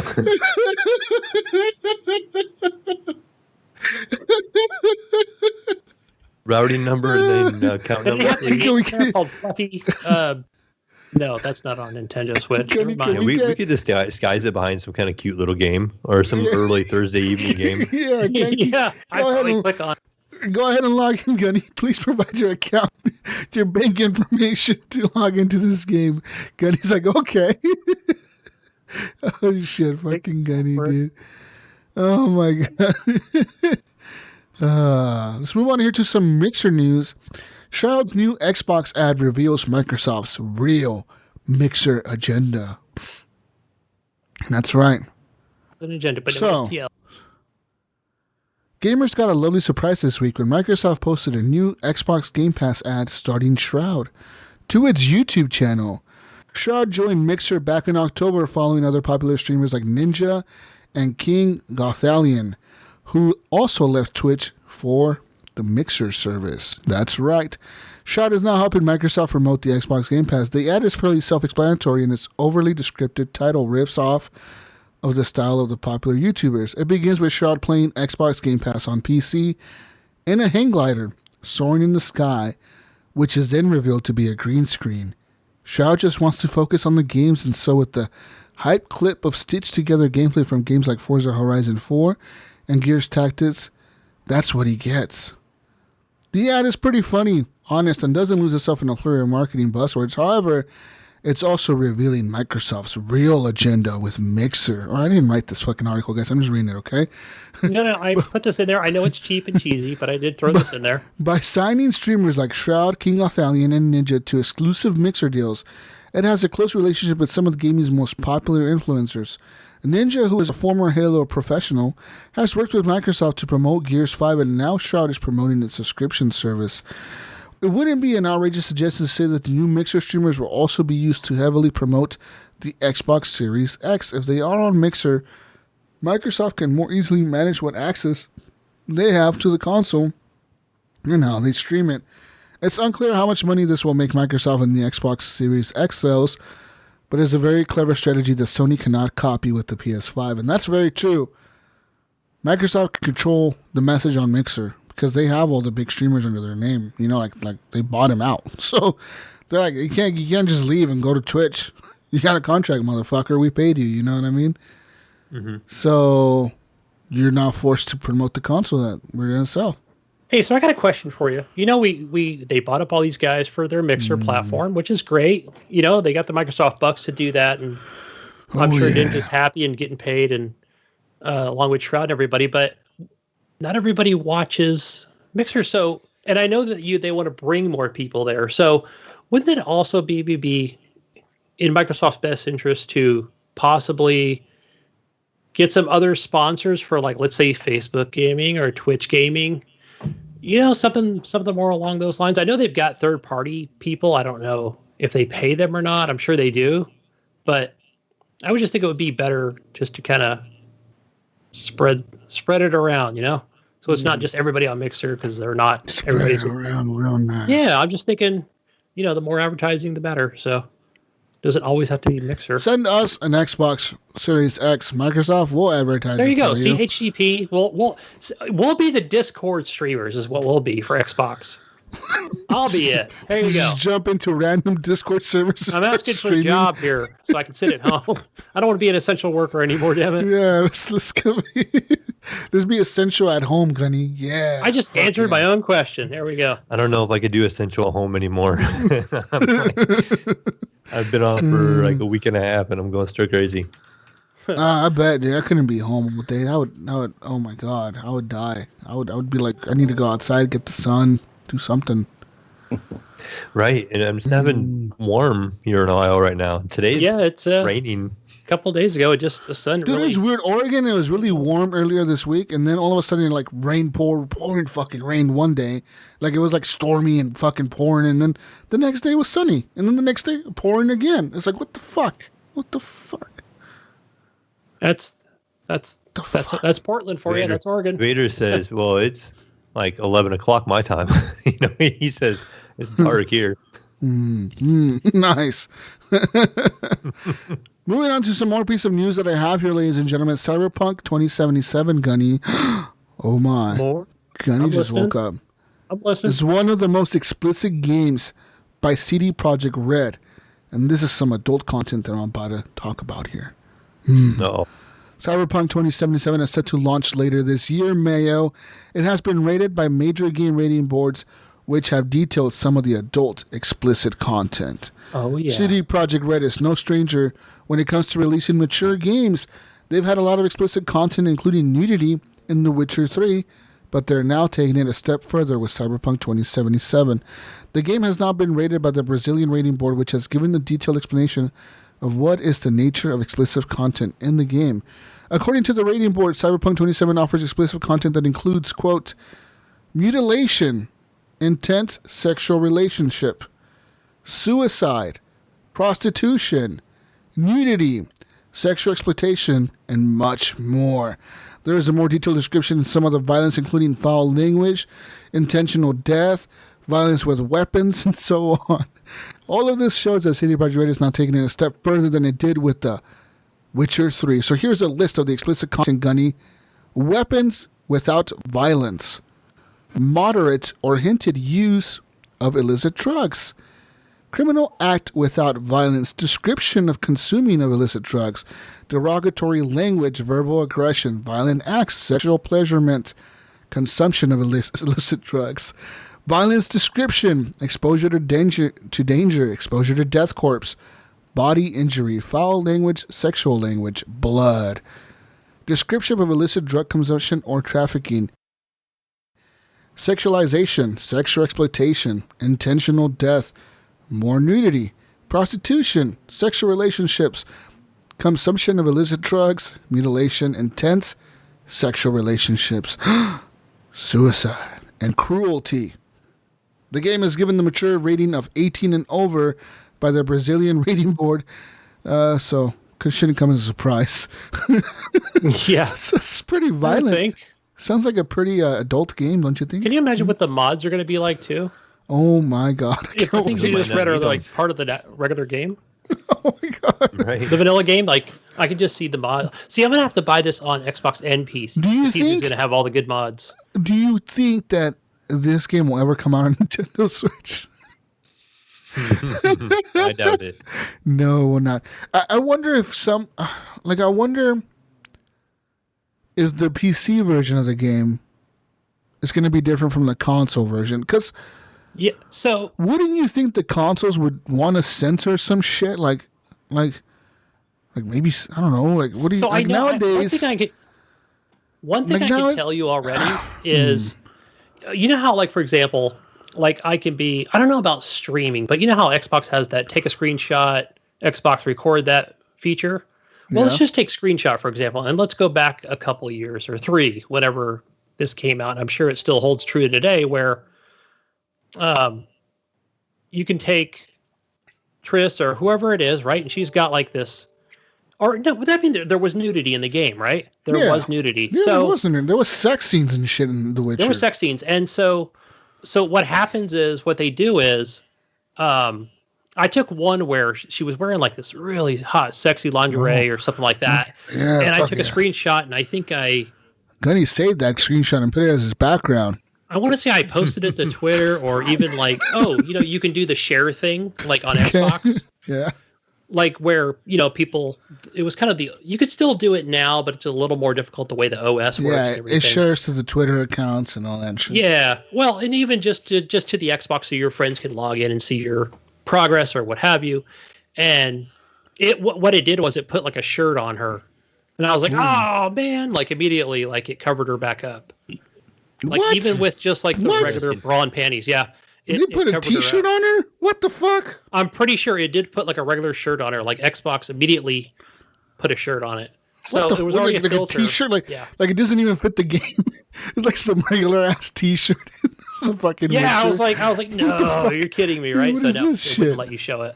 I think unless you had like, obviously, like I've seen people do it, like if you got capture cards and things like that, it's a little different. You have a capture card, you can just there's capture ways around shit. it. Yeah, but so. Like I wonder, like I said, I wonder if Xbox is gonna, or even PlayStation, if they're gonna like, because this sounds like some pretty serious shit. Like for example, mutilation and suicide and.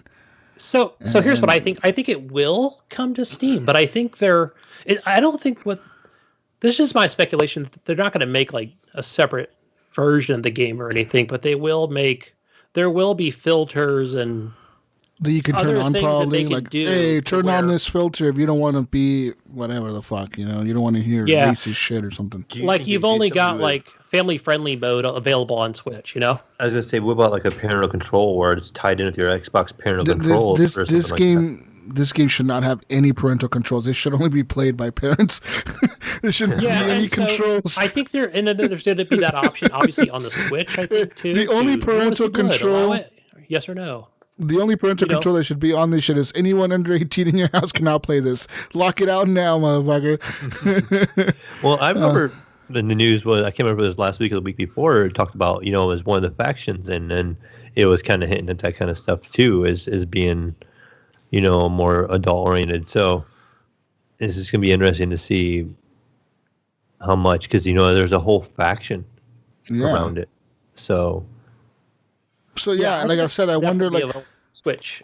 What I'm thinking is how long after, but what I'm thinking is I don't think this will ever come to Switch, Gunny. But what I'm thinking is like there's gonna be like you're gonna go to a strip club and you're gonna be selling drugs to the guy that runs the strip club or whatever, and the strip club is made with like robots or whatever, or the fucking things that are stripping. You know what I mean? Like whatever, or gonna be like a brothel or whatever. That's what I think it's gonna be like.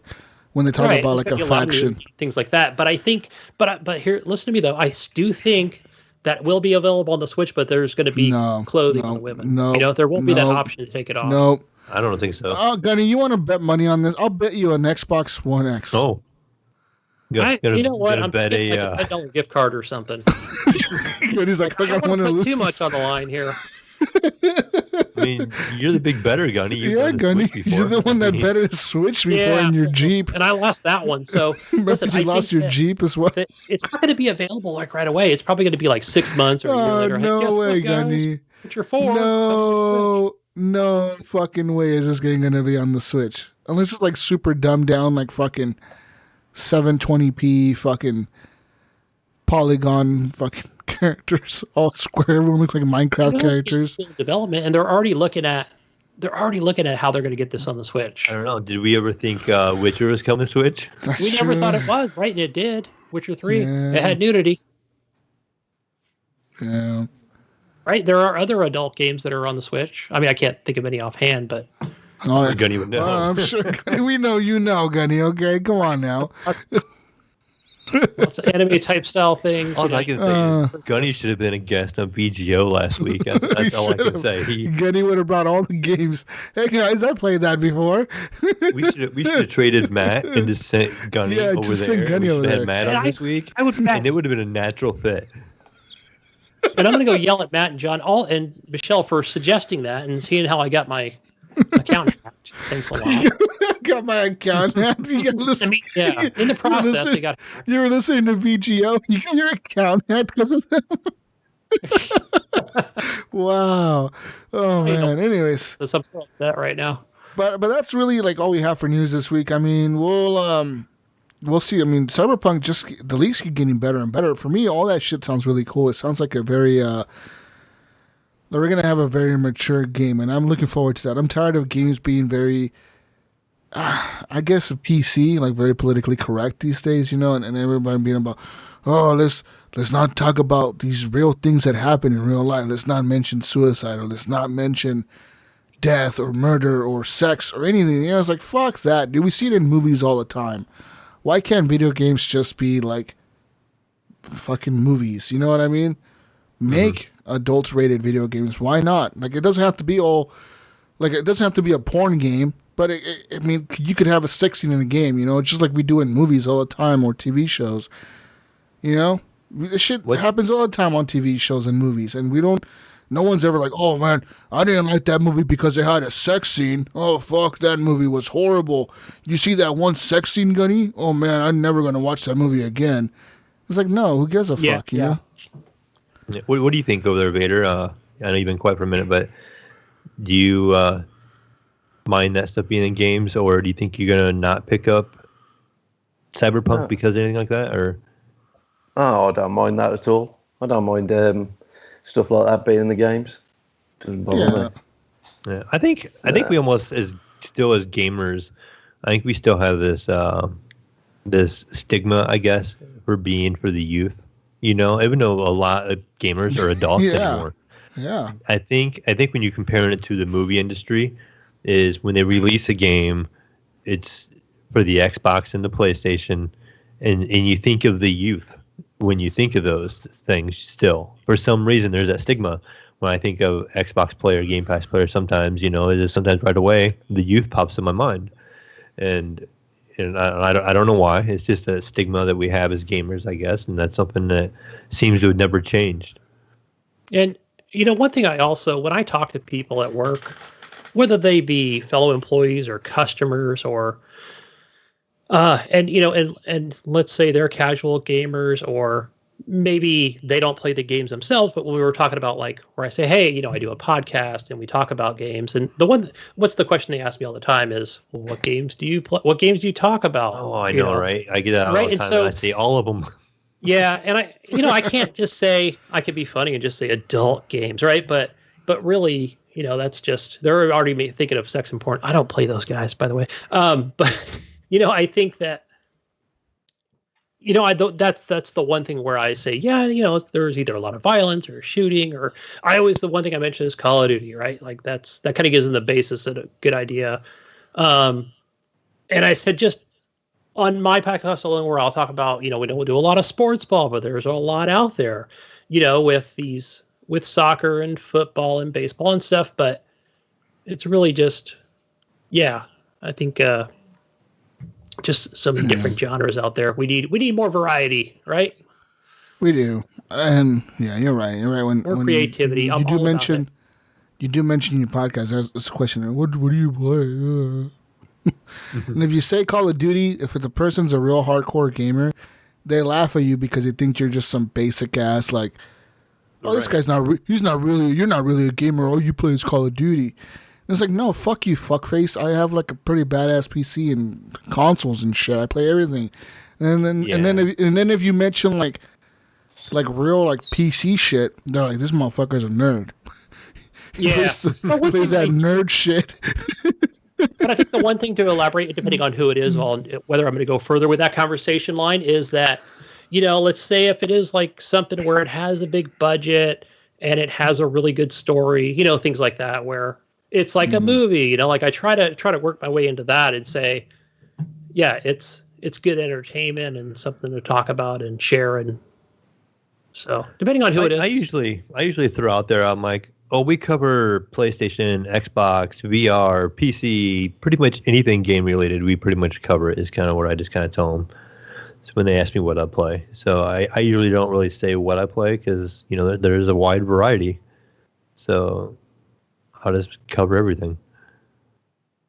Yeah, absolutely. Yeah. I had a dude at my work the other day tell me that he's a gamer, and I was like, oh, really? I was like, what do you game on? He's like, Switch and PC, and I asked him, what are your specs? And he's like, oh my. Ooh, Yeah. hey. He told me he had like a 2080, and then I was like, what's up, motherfucker? I got a 2080 Super, bitch. Let's fight. He's like, oh shit, oh my. Come at me now. Oh. What's your monitor? What's your Oh. refresh But rate? isn't it kind of funny though when you talk to people like that, because when you do ask somebody what they play, you immediately judge. Like, I mean, I don't anymore. I don't really, I just feel curious what people play, but I feel like people just judge right away. Yeah. Like, oh, you play those kid games, Yeah. or you play Call of Duty. You're one of those Call of Duty campers. You play Or- those Maddens. So you Or, play those Madden. You play PUBG, then you're like, oh, you're a PC snob, Yeah. because One of when you think of those PUBG, you don't think of console players. You think of PC snobs that will sniper you. Oh, you from play that fucking 8 miles Tarkov away. game. Right? Or you say you play Tarkov or something like that. They just immediately get an impression of you right away by what you play. And so when Jesus plays Cyberpunk 2077, the impression that everybody's going to get of him is not going to be good at his work. You fucking creep. You played that robot sex game. Yeah, Gunny and his reputation over there. Yeah, like when Jesus talked about getting every golden gun, he plays with one eye patch just for better, just for aiming. better bragging rights. And, I don't think anything ill of him. Of course not. But you get that stigma. Yeah, you think I'm Still just a Call of Duty stereotyping here, nerd. folks. Vader probably thinks I'm a fucking nerd, right, Vader? Jesus, you totally redeem yourself by playing Animal Crossing. I do.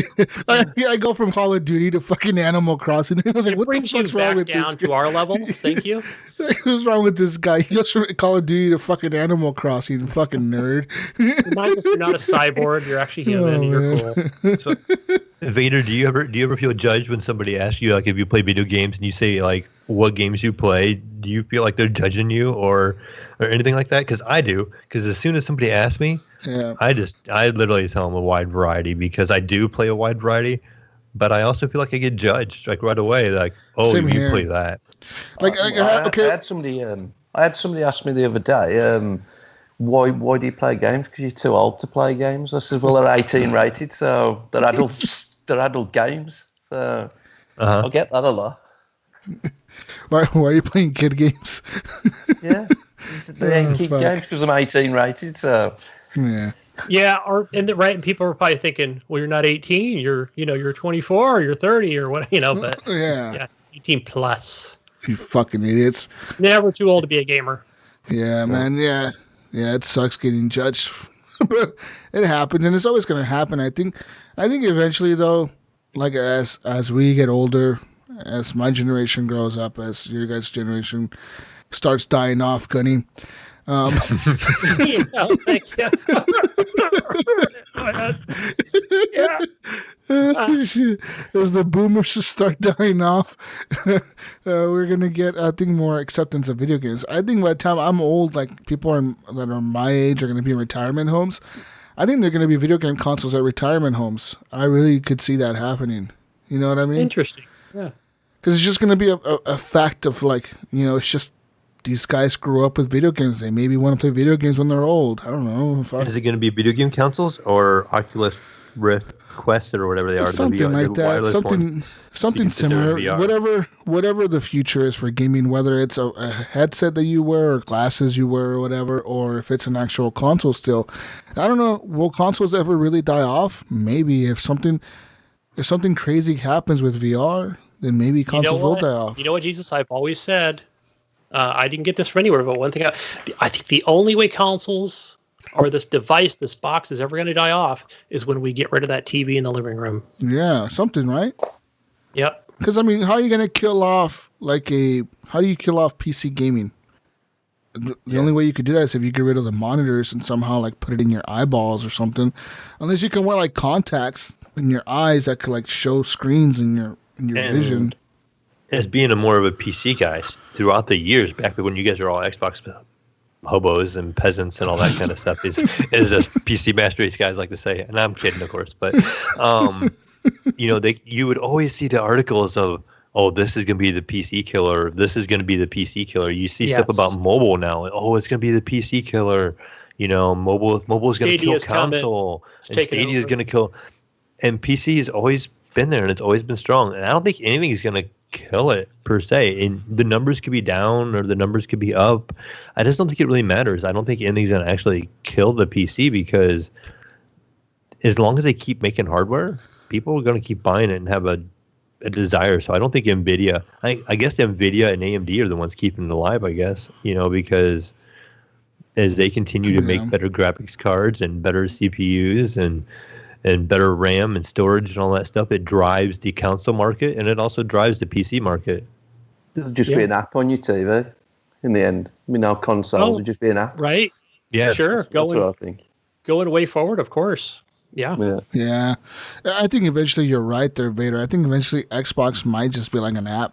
Just like, launch this thing and fucking streams. Because Microsoft just want you in their ecosystem, so they just want you to be subscribing to Game Pass and stuff. I don't think they're that bothered about like selling consoles now. Mm-hmm. It's more about just being in that sort of ecosystem. Right now, I think they're still selling consoles and focusing on that because they realize how big PC gaming has got in the last few years. And I think Microsoft realizes that the reason PC gaming has kind of grown in the last few years is because of how much more advanced the technology is on the PC side, and that's why they're coming out with a pretty beefy box that I think will hold up for the next few years.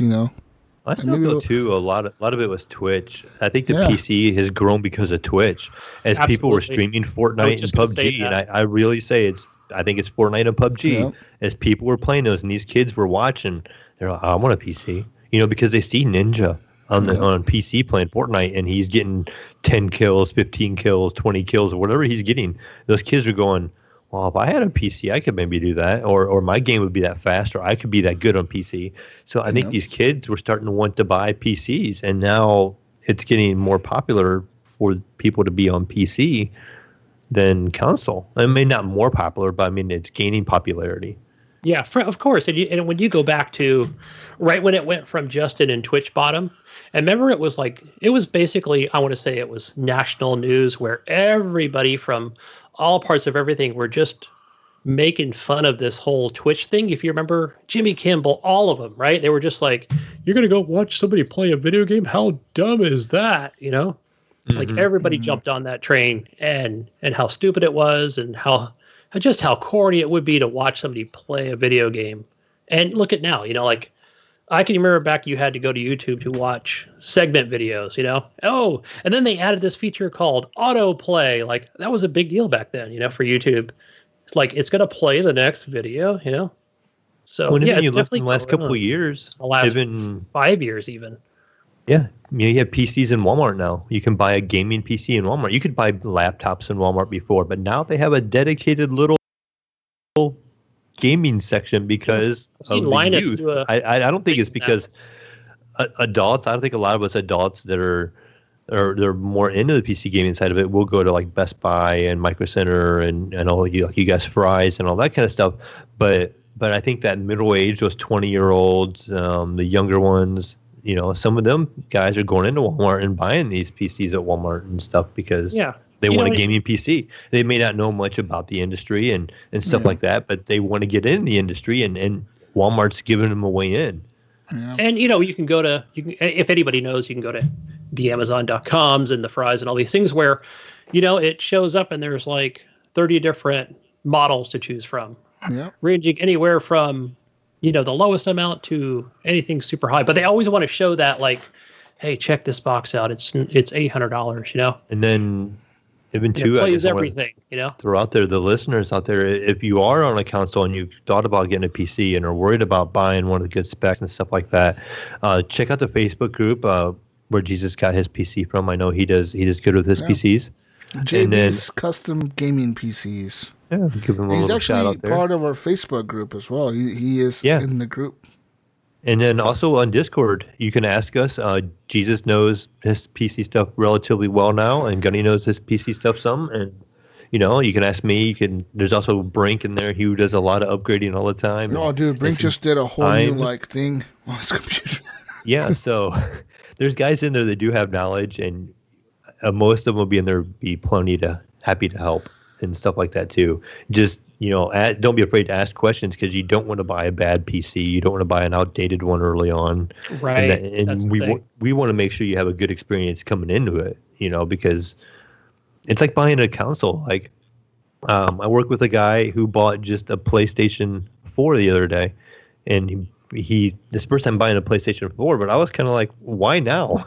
The new ones are right around the corner, and you're going to buy a regular PlayStation 4. He didn't even buy a Pro. He just bought the regular PlayStation 4. And he didn't even know the difference between the PS4 and the PS4 Pro. Wow. And I'm like, and so stuff like that, it's kind of like that for PCs, if you're on a console only and you buy a PC, I can imagine you're probably afraid of buying something that's outdated or not as on par what you should get, that just ask around or ask the community, and they'll help you out. Yeah, that's it. Right. This is the best community, because I'm always like, as you guys know, just you and Jesus know that, I'm building, we want to get a PC for the kid. He's got the current laptop, and it's working for now. And even got him that 4 terabyte hard drive that his finally broke, I think, Friday, like it just went kaput. So his external hard drive. And so, yeah, like we're currently working on, me and my son, at the PCPartsPicker.com, and looking at different parts and pieces, and he wants the same box as me. And, so it's just choosing what the right item is to, he probably doesn't know, but I already know, like, okay, we're not going to have the best parts, and it's just something that can really sustain for the next 3 years, or 3 to 4, before he needs to really upgrade anything. So, but nothing outdated, like I said, we don't want to get the old 960 and be like, like, wait a minute, shit, this can't run. I wanted to play Cyberpunk, fuck, you can't run it with that thing. So, yeah, I wanted to play tomorrow's games and a game for 2 years from now. It's got a whole. Are any of you buying the new console like the PS5 or Xbox Series X? Yeah, definitely on the Xbox. So for me, I'll definitely get the next one. And but as far as the PS5, I don't know, because really, I think right now, Vedderholic, is that what other games are coming out for the PS5 other than, like, we don't really know at this point. Like what's going to get me excited to really want to pre-purchase the next PlayStation. Yeah, it's just I was going to say the Xbox One X. You can still play all the games now, can't you? So I think I was going to get a PS5. That's what I was going to do first. Yeah. Yeah, I'm sure there's really awesome things they're going to be showing. It could be next month. It could be like, hey, check it out, we're doing our own thing in July. So they kind of want to do it after. Who knows? Maybe before, maybe after, and I'll probably see some games on there that'll be like, I really need to save my dollars to really get both consoles. When Halo comes out, you can play it on X. So, unless you're bothered about like all the graphics and it's as long as you can play the game and you're enjoying yourself, it doesn't matter, does it? But with the PS5, you're going to have the PS5 to play the new games, ain't you? Right. That's another tricky thing too, right? With the Ultimate Game Pass thing, and whether people are going to be getting the new Xbox or stick with their regular one or just play it on PC, or, I might see that next. I'll definitely see the next Forza. I'll be able to play it on PC and Xbox. But yeah, just wait to see what both manufacturers are bringing to the table. June can't get here soon enough, folks. I want to get the PS5, dude. I want to get the PS5. Yeah, I think if I would buy one, it would be the PS5. Yeah, because I want to play The Last of Us 2 later, and I want to play like other shit, like PS5 exclusives. Well, like you say, Jesus, too, is all these games that are Xbox exclusive are going to come to PC Game Pass, and I already have the PC here, so I can play those. Yeah. So if I want those unique titles that the PlayStation has or the Xbox has, I can play the Xbox unique titles on my PC. So all I need is a PS5, and I have the best of both worlds. Yeah. So that's the way I look at it too. Like, fuck, But yeah, as far as PC gaming and how hard it is to get into it, it doesn't matter, man. You can get into it. It's cheap or expensive. It's all really up to you, you know. Fucking, you can spend as much as thousands of dollars on your PC, or you can spend as little as $600 on your gaming PC. It's all up to you and what you want, what you're looking for.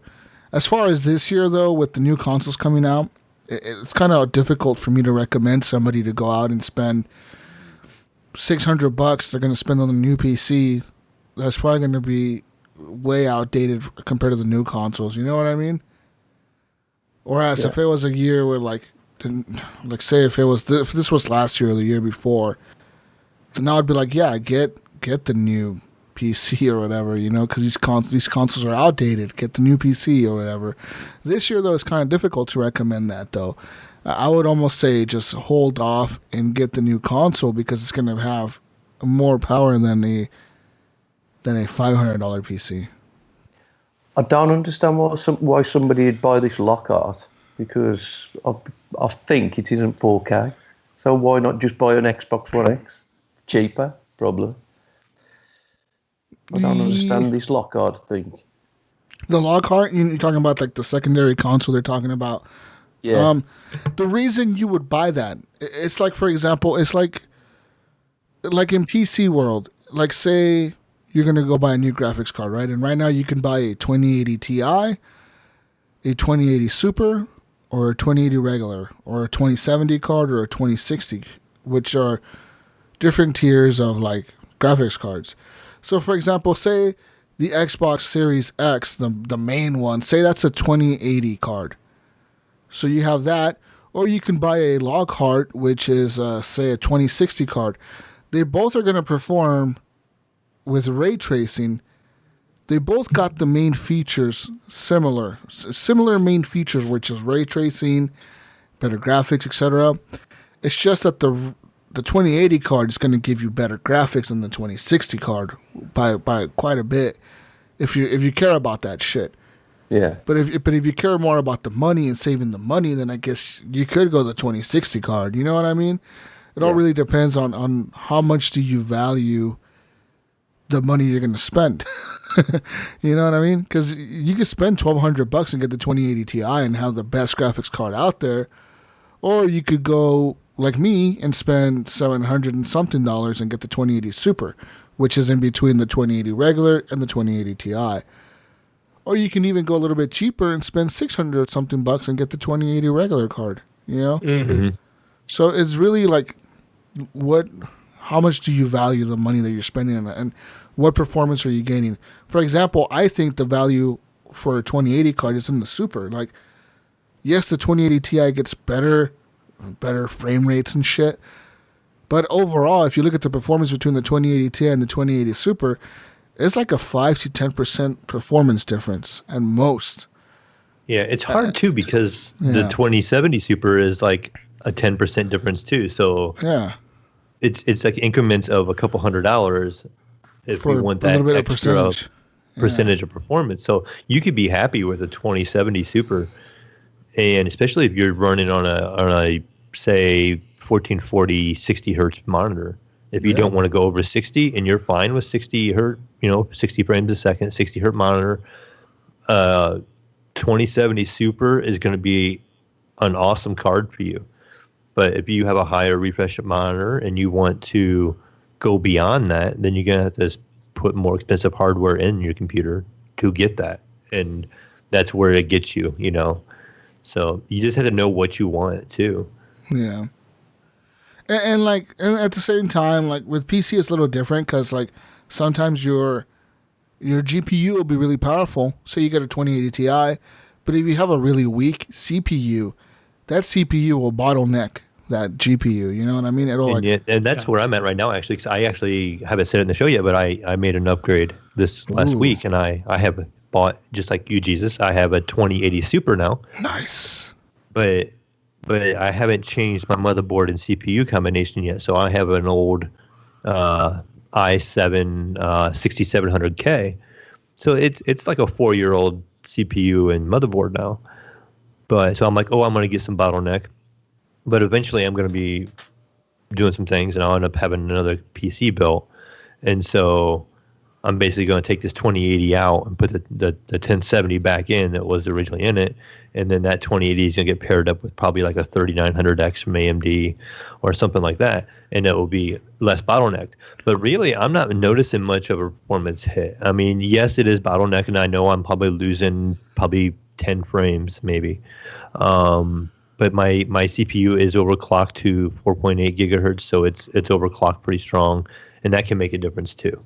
So, I'm sure I probably am taking a little bit of a hit, but I'm still way bigger improvement over top of that 1070.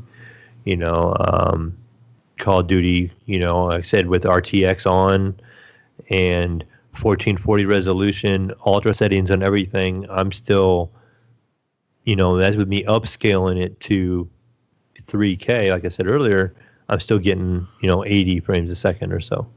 Yeah.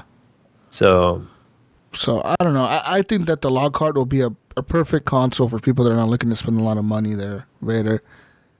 Because you're right. You may think that the Xbox One X is going to have more power than the log card, which... The Series X or no? Well, are you talking about? No. He's talking about how, how they say the log card only has 4 teraflops or 6 or 5 or whatever. Yeah, whatever it was. Where they say the Xbox... That's probably why you're asking why somebody would buy that, right, Vader? You're saying that the Xbox... Right, yeah. Yes. The Xbox One X has 6 teraflops. The Xbox log card has 5 or whatever. So technically, the Xbox One X should have more power, which is true. But at the same time, the log card is going to have a newer CPU, which definitely that's going to increase the speed of games so much better. Hard drive is going to be like the Xbox Series X, so it's going to be a super fast hard drive. And on top of that, the new GPU is going to give better performance and graphics over the Xbox One X even. Even though it's less teraflops, it'll look better, it'll run better, it'll play better. It'll just be better overall. So do you think the Lockhart, which will probably be announced in June, will that look like this Series X? Will it be a smaller brother to it, or? I think they'll be probably look the same. If anything, it'll be smaller. I think it'll be smaller. Because they'd have to build a whole... I would think they just leave it the same shell almost, because then you have to make a whole new shell and a whole new design and a whole new layout. I would leave it the same, just add a fucking sticker to it or something, Yeah, right, yeah. Lockhart, whatever they're calling it. Painted gray instead of black. Change the shade a little bit. Say put the Hobo Edition sticker on it. Yeah, you just put a fucking sticker on it. Put an S sticker on it or something stupid like that or whatever, and just call it good. Or... on the Series X, just put a fucking X engraved on the fucking thing and call it good. Something dumb like that. They could just do it. It's like, oh, that's the difference. Woo! You can't really tell the difference unless you're actually playing the games. But yeah, who knows what's gonna happen, man? I look forward to seeing what both companies bring out, because now they're saying that the PS5. Apparently, earlier or late last year, the PlayStation company went out and they patented a new cooling technology for their CPU, which apparently this new heatsink is like a patented, unique heatsink for PlayStation. And now they're saying that might be the new heatsink that's going to be used on the PS5, where it's going to make it whisper quiet compared to the PS4, which sounds like a fucking jet engine if you don't take care of it. But yeah, we'll see. We'll see, guys. Woo! Yeah. Good times to come, guys. Hey, let's go ahead and move on to the console corner. Console corner. That's right. What do we have for our free games, our games with said subscriptions? So for our PlayStation Plus, we have for the month of April, at the end of April, it's still the end. You still have your Uncharted 4 Thief's End, and my favorite game, Dirt Rally 2.0. And as far as I know, it is still available. 2 extra free games to play during this stay-at-home time, and that is the Uncharted and Nathan Drake collection and Journey. So download those free. I don't think you need PlayStation Plus. Didn't they also add Knack or something like that? Knack 2? I might have heard something like that, but I don't know. I haven't logged into my PlayStation. I don't remember. Yeah. So, they might have added something else to that, but I haven't checked. But yeah, definitely go to that section at the bottom on your PlayStation. Look for those 2 free games and possibly a third. So Moving over to the greatest console of them all, the Xbox One. Your 2 free games for gold are Project Cars 2 and Knights of Pen and Paper Collection. So there's those 2 free. And the backwards compatible game is still Toy Box Turbo till the end of the month of April. Xbox One Game Pass. I believe there are 3 featured games or 3 games that were added. The first one we talked about, Deliver to the Moon. And a new one, Japanese game, Yakuza Kiwami.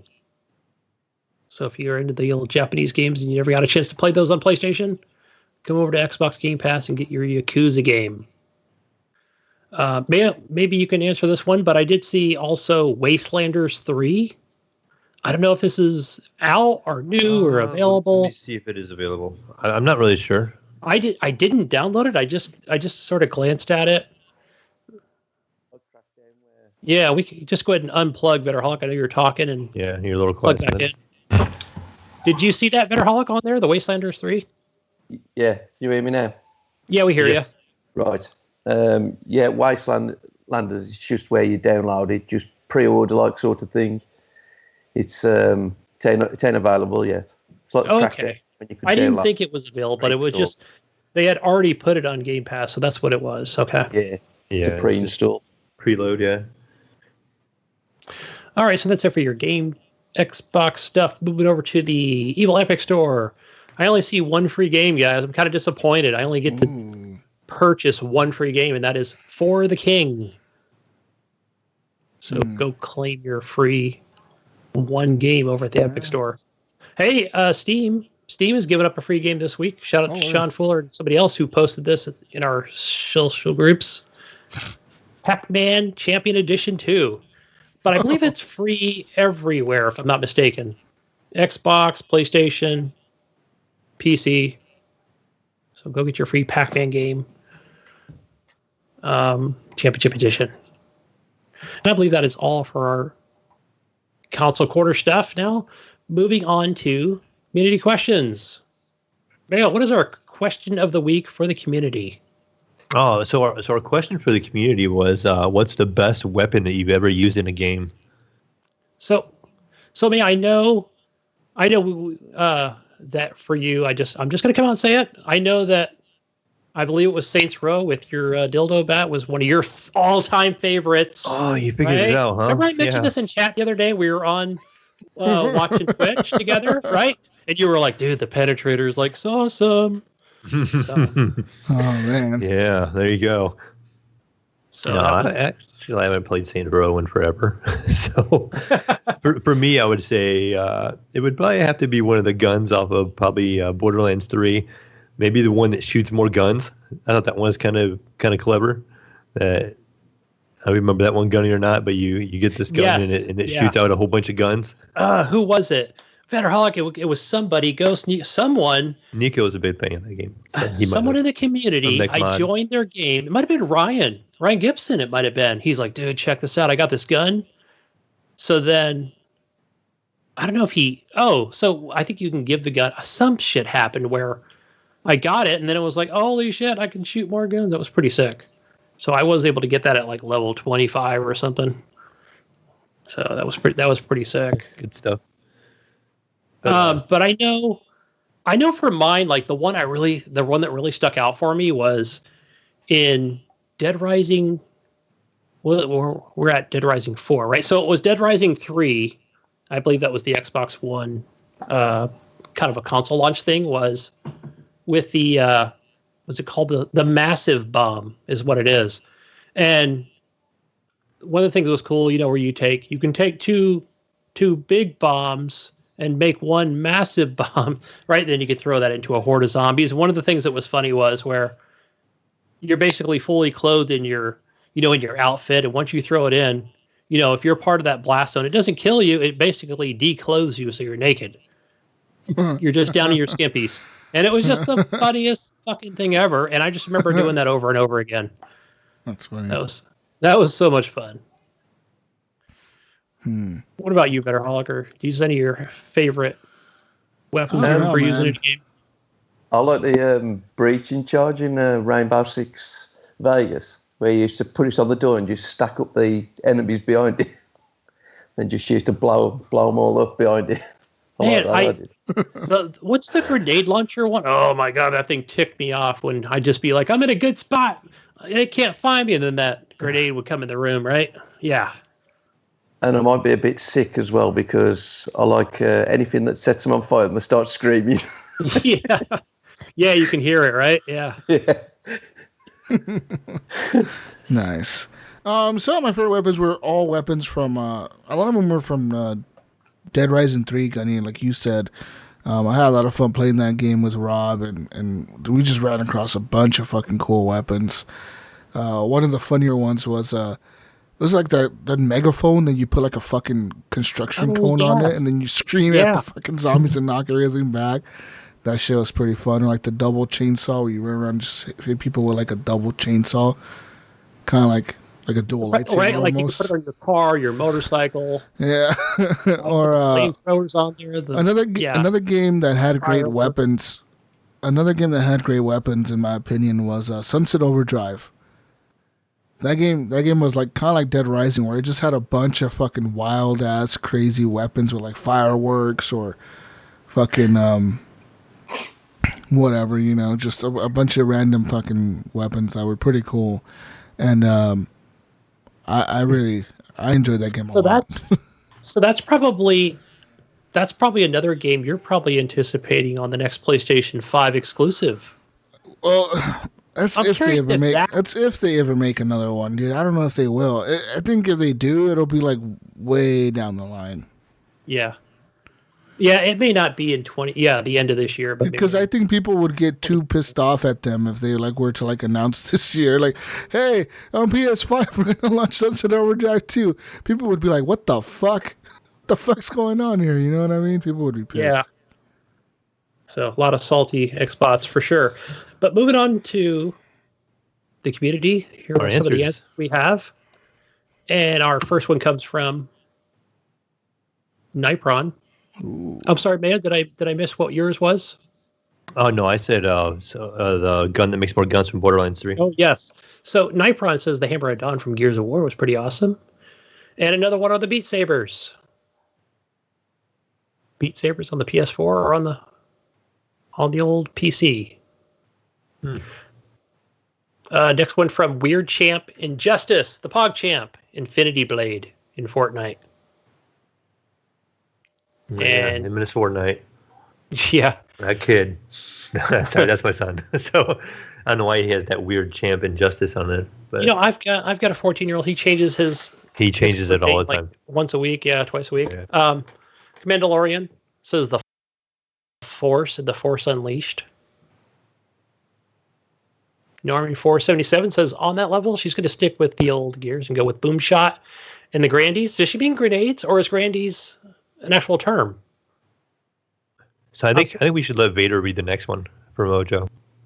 Yeah, go ahead, since you can do it the voice. If you know what Mojo said. Yeah. He says, I think my personal favourite was the dubstep gun in Saints Row 4. I don't know if you'd have said it like that. Oh, yes. I think Mojo sounded just like that. What do you think, Gunny? Oh, yeah, definitely. It was like if Mojo actually said it. I remember this gun. This one, and, it's hard to differentiate between Saints Row 3 and 4 and which ones came out. But remember Fart in the Jar? And, dubstep gun. It was just fucking hilarious to watch. Like, you're surrounded by the police, and you're making people dance and die, and pass out from your farts in a jar. Oh, it was so much fun. That's such a great gun. Yeah. Richard Martin Jimerson, he says he loved the Halo pistol just for the satisfaction of the melee. He says that or any of the shotguns in Doom.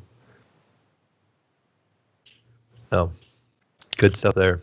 Michael Parlato, loved Cloud's nail bat. He says Square should sue The Walking Dead, right? The old nail bat. That's a fun one. That was another go-to for mine in Just Cause in the Dead series. Number 2. Bryce McDonald says, "What's the alien gun?" Or in COD Zombies. I know somebody responded with that being the ray gun. Was that Black Ops 2? I just remember that one specifically in zombies. And our next one from Juan Washington says, homing, exploding bullet energy SMG, Mass Effect Andromeda. One game I never really truly got into was Andromeda. You're missing out, Gunny. You're missing out, Gunny. It need to be Pathfinder Gunny, right? No, I need to be something else. Go play it now. Riley Smith says that Chrissa Grimm in... What is that? It's Castlevania, right? So what's the SOTN? Symphony of the Night? That's what it was. Mm-hmm. Bam. Joseph O'Neill said the Golden Gun. Golden Eye. The Golden Gun. Fucking Golden Gun. Fuck you, don't use the Golden Gun, you bastard, you cheating. That was such a fun... I played it on Xbox One in James Bond game. Daniel Taylor has the gun I wish I could have used, the BFG 9000 in any Doom game. You should use it, man. You should use it. I should try it sometime. Yeah, if it gives it to me. Watch Mayo start like another playthrough, get 10 hours into the game. Guess what? Glitched again. Uninstall. Uninstall, definitely. Yeah. Don Bennett says the Shark-O-Matic. Oh my gosh, was that was another Saints Row 3 or 4. You know, I always get confused with the two. The Shark-O-Matic was another fun one. Man, so many weapons now I'm thinking of in the Saints Row series. Yeah. Rob Warb, he likes his gears. He likes the hammer of Dawn and gears. Man, such a good one in Gears 5 as well. Just going from like Gears 2 to 5, yeah, the hammer Dawn. Fuck yeah. Jonathan D. Hall, you know he's got to go with the Gears of War Lancer. It's a fucking chainsaw on auto. See, I think he would have been a Titanfall mech kind of guy. Titanfall, but yeah, what fucking mech's pretty fucking badass weapon. Yeah, John. Why don't you stand by for Titanfall, and then fucking big ass fucking mech falls down from the sky. That's the best weapon you can think of. Fuck yeah. Why are you talking about Gears? God. Yeah, fuck Gears. No, he knows. Stand by for Titanfall. That's the best weapon you can think of right there. That's on top of another Titan and kill him. Hell yeah. Fucking weapon. Jesus. Didn't you go up against him, Jonathan Hall? Didn't you go up against him with the Gears of War and you won? Oh, yeah. You remember that, Vader. Thanks for bringing that up. Another win that HGP had over JF&G was when Jonathan decided to challenge me in Gears, and he said he would beat me, and I whooped his ass. Yeah, I think now you should challenge him with Titanfall 2. We should fight. We should fight each other in Titanfall 2 on Saturday. Well, no, I don't have an Xbox. Well, how would we be able to play him?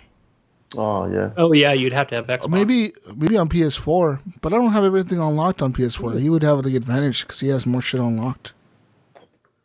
That would be the handicap, right? And then put one hand behind your back. Where that iPad? That's funny. It's funny though. He was talking. Remember, he was talking all that shit about Gears, and he was like, "I'll whoop Jesus. I'll beat you, Jesus. I've been practicing all my life." I beat him. I didn't even play Gears, dude. Oh man, that was fun. That was fun. John, I gotta give it out to him because he's always like, let's jump into my favorite thing. Jonathan, what I like about him, even though they keep losing at GF&G to us at HGP, they never back down from a challenge. You know what I mean? Right. That's the most honorable thing. They're willing to lose as many times as it takes to maybe win once. I'll give him that. Most people would have gave up, but I'll give him that one. Did you listen to the podcast you were on, Mayo? The podcast afterward when you were on? Yeah. Did you hear that they were plotting to destroy us on that boat the whole time? Yeah. I thought it was kind of funny that he said that they were going to try to do something, and then you're passing out. You foiled it by falling asleep. And Jesus was asleep. I foiled their plans, Mayo. They're planning that was kind of funny that you didn't even try to foil their plans and you ruined their plans. It's like a cartoon, really. It was like I was thinking this is like how a cartoon plays out, where like the enemy's trying to like really foil the plans. They have like all this crazy elaborate plan going on, and I just pass out, and they're like, "Oh fuck, Yeah. It's like Inspector Gadget, like he saves the day by accident by tripping over stuff or something like that. And that's Jesus over here. He's over here saving the day.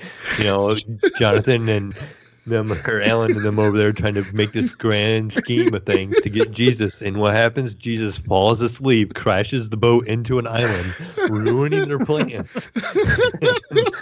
Oh, spit my water up here, jeez. It's a fucking cartoon. I swear I was laughing so hard when I heard that. I'm like, that's so fucking funny. Because, like, I wasn't even expecting that. I thought the rivalry was over, and then they brought that up. And I was like, these motherfuckers were plotting against me. He's asleep. The boat's wrecked. They're over there like, what do we do?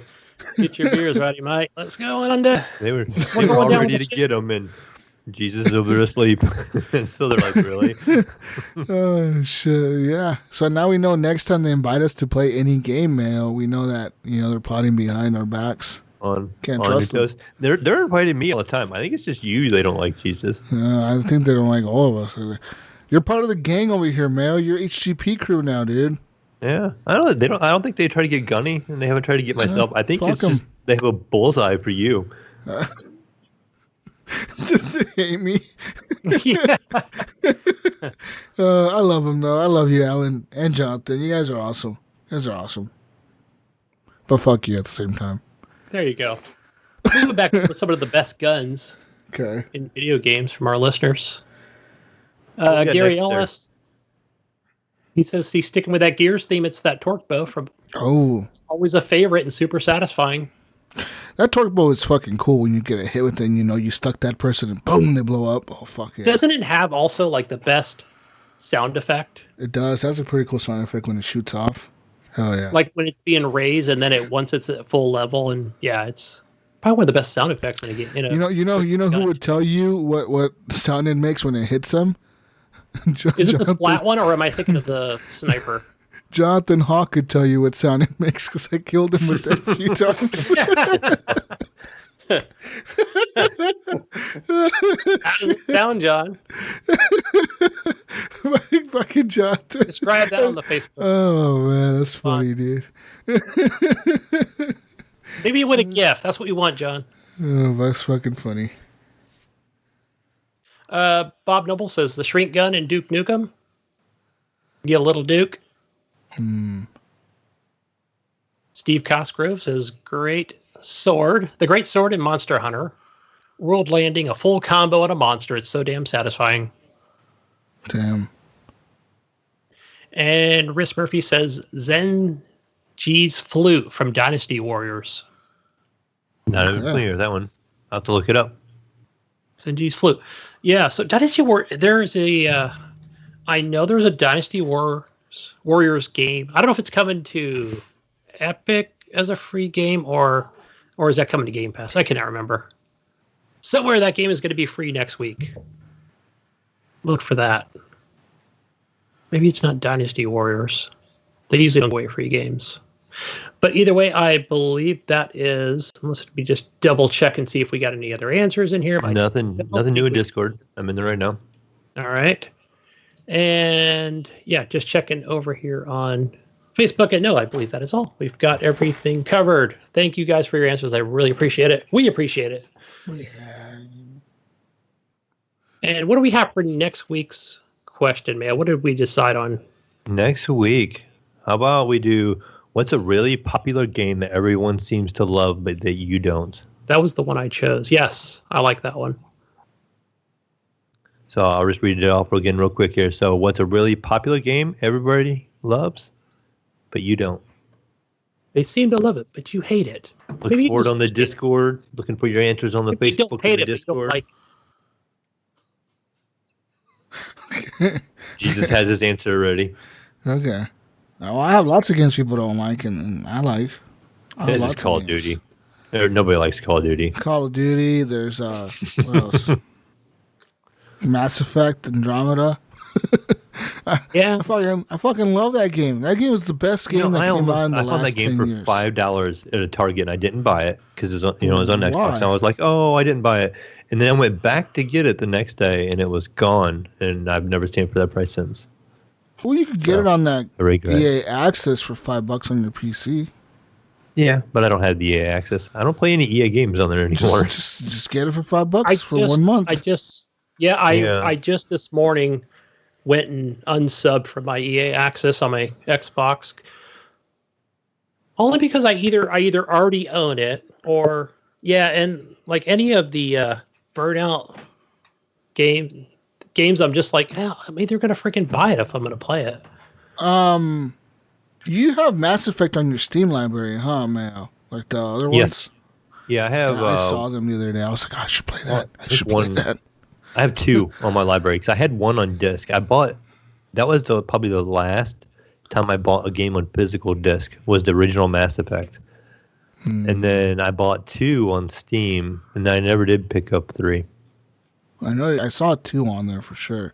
Yeah, and that's why I didn't have 1 on there because I bought a physical copy of it. I still have it out in my office in the garage. 2 is so good, man. 2 is like really. I just don't know if the graphics would hold up or even the gameplay would hold up today. Gotcha. I wonder, but I would. You know what? I want to play Mass Effect Andromeda again. I really want. I need a game like that in my life. I need a good game. You know who I? Have you ever played the? What's the Dragon Age series? And not really into it. I tried to play the last one that came out. I thought it was pretty good, the last one. I never played all the way through it. I put about 15 hours into it, and I don't know what happened. I just never. I don't know if it was called Origins or not. I couldn't get into it. Just the whatever the fuck the style of it. Just I wasn't into it. But like Mass Effect, though, man, I'm in. I'm fucking in space, motherfucker. Yeah. Yeah, it was just a really good RPG, I thought. The combat was a little different where it just had that drawback camera and that third-person view, but yeah, it had a really good story. Okay. Well, yeah, what the hell was the last one called? Now you got me on that one. But okay. Yeah. Anything else? I think that's it, guys. I think we're done. What the fuck's going on here? Jesus. Vedderholic, thank you, Vedder, for coming on the podcast. I appreciate you being here. Where can people find you? You can find me on Discord as Vedderholic. You can find me on PS4, Vedderholic, and Vedderholic on Xbox. Basically, that's about it. Vedderholic. Okay. You can find me on Discord at Jesus Walk Slot. On everything else as Jesus Walk Slot. Find me streaming as Jesus Walk Slot on Mixer, possibly Twitch. Now, fuck you Mixer, you fucking piece of shit. Fucking up our Jackbox party, people. Yeah, you fucking dicks. Fucking Xbox piece of shit console. Anyways, find me there. Find me playing some games. I'm probably gonna. You know what? I'm gonna buy Mass Effect. I think. Should I buy Mass Effect? What should I do, Gunny? I don't know. Yeah, or you might. Which one? You know, I really enjoyed it on PC. The PC controls were really nice when I played the first one and the second one on PC. Because the menus are kind of neat and there's shortcut keys on the keys on the keyboard for stuff. The layout was really nice. Hey, what if they came out? I think I heard this on a podcast this week. What if they came out with a remake of Mass Effect 2 or something? Like, let's just say 2 and 3. Like, forget 1. Definitely play it. Oh fuck yeah! I would definitely replay redid the controls because they were a bit wonky. Just redo the. Okay, redo the whole thing. Yeah, why not? I don't know. I'm sure some people are just sick of remakes and. It is going to be quite the trend. I'm hearing a lot of stuff about remakes. What did I hear in the news the other day that are remaking? Every Resident Evil Crisis. I'm gonna buy this new game that I see right now on sale on Steam right now, Mayo. $17.99. I'm buying a game called Cloudpunk. I'm buying. I've seen that. I actually looked at that. Yeah, I saw that. That looks super simple, but it has a good story, and you're basically like what, an Uber driver, or you're like a Food Jets. Fuck Gunny, don't ruin the story, Gunny, motherfucker. We talk about it next week. Where can we find you, Gunny? Go find me on the Xbox and over on the Uplay Store gamer tag Gunny Chief. Don't find me on Steam. My shit got hacked, so I'm kind of screwed for the minute. It didn't get hacked. You gave him your information. I did, yeah. I basically gave it away like an idiot. Gunny disabled two-factor authentication for them. Hey, Gunny. Man. Gunny, we're going to send you a code over Google. Go ahead and tell us the code that Google emails you real quick. I'm surprised I didn't give away my Google account. I would have stolen all my passwords and everything I need to log in. Hey, Gunny, can you confirm your date of birth for us real quick? Sure, let me just give you that code. But I do know whoever hacked Gunny's account has that Mayo pass also, because I had my life already shared with them. They're playing your games. Wow. Make sure you deauthorize me. But I still have my PlayStation account over there at HGP Space Gunny. Where do we find you, Mayo? You're gonna find me on Steam and Discord. I'm on Discord as the Mayo, and then I'm on Steam and Origin and Uplay as the Mayo 1. And also, I will just kind of plug my Twitch. I have been streaming the last couple of days a little more, and I'm just the Mayo 01 on there. Come on by, say hi. Been trying to stream in the evenings, so recently started picking up a game called Remember Me. I may try to stream each episode and do the whole story all the way through. So I think I've played that. We'll see. It's kind of a Tomb Raider kind of sci-fi look and feel. This got some bugs. It's a little buggy every once in a while, but playing through it. Okay. And that's it, Jesus. Oh, peace out, Russell Sprouts. We'll catch you on the next week's edition of the Horrible Gamers Podcast. Thank you for the music, Ricky. Thank you for the music, everybody else that supports the show. Thank you for Patreon machines. We love you. Thank you, Vedderholic. Thank you, Gunny. Thank you, Mayo. Thank you, World. Thank you, everyone. Bye. Wash your keyboards and go to bed. Bye. Bye.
This is your life.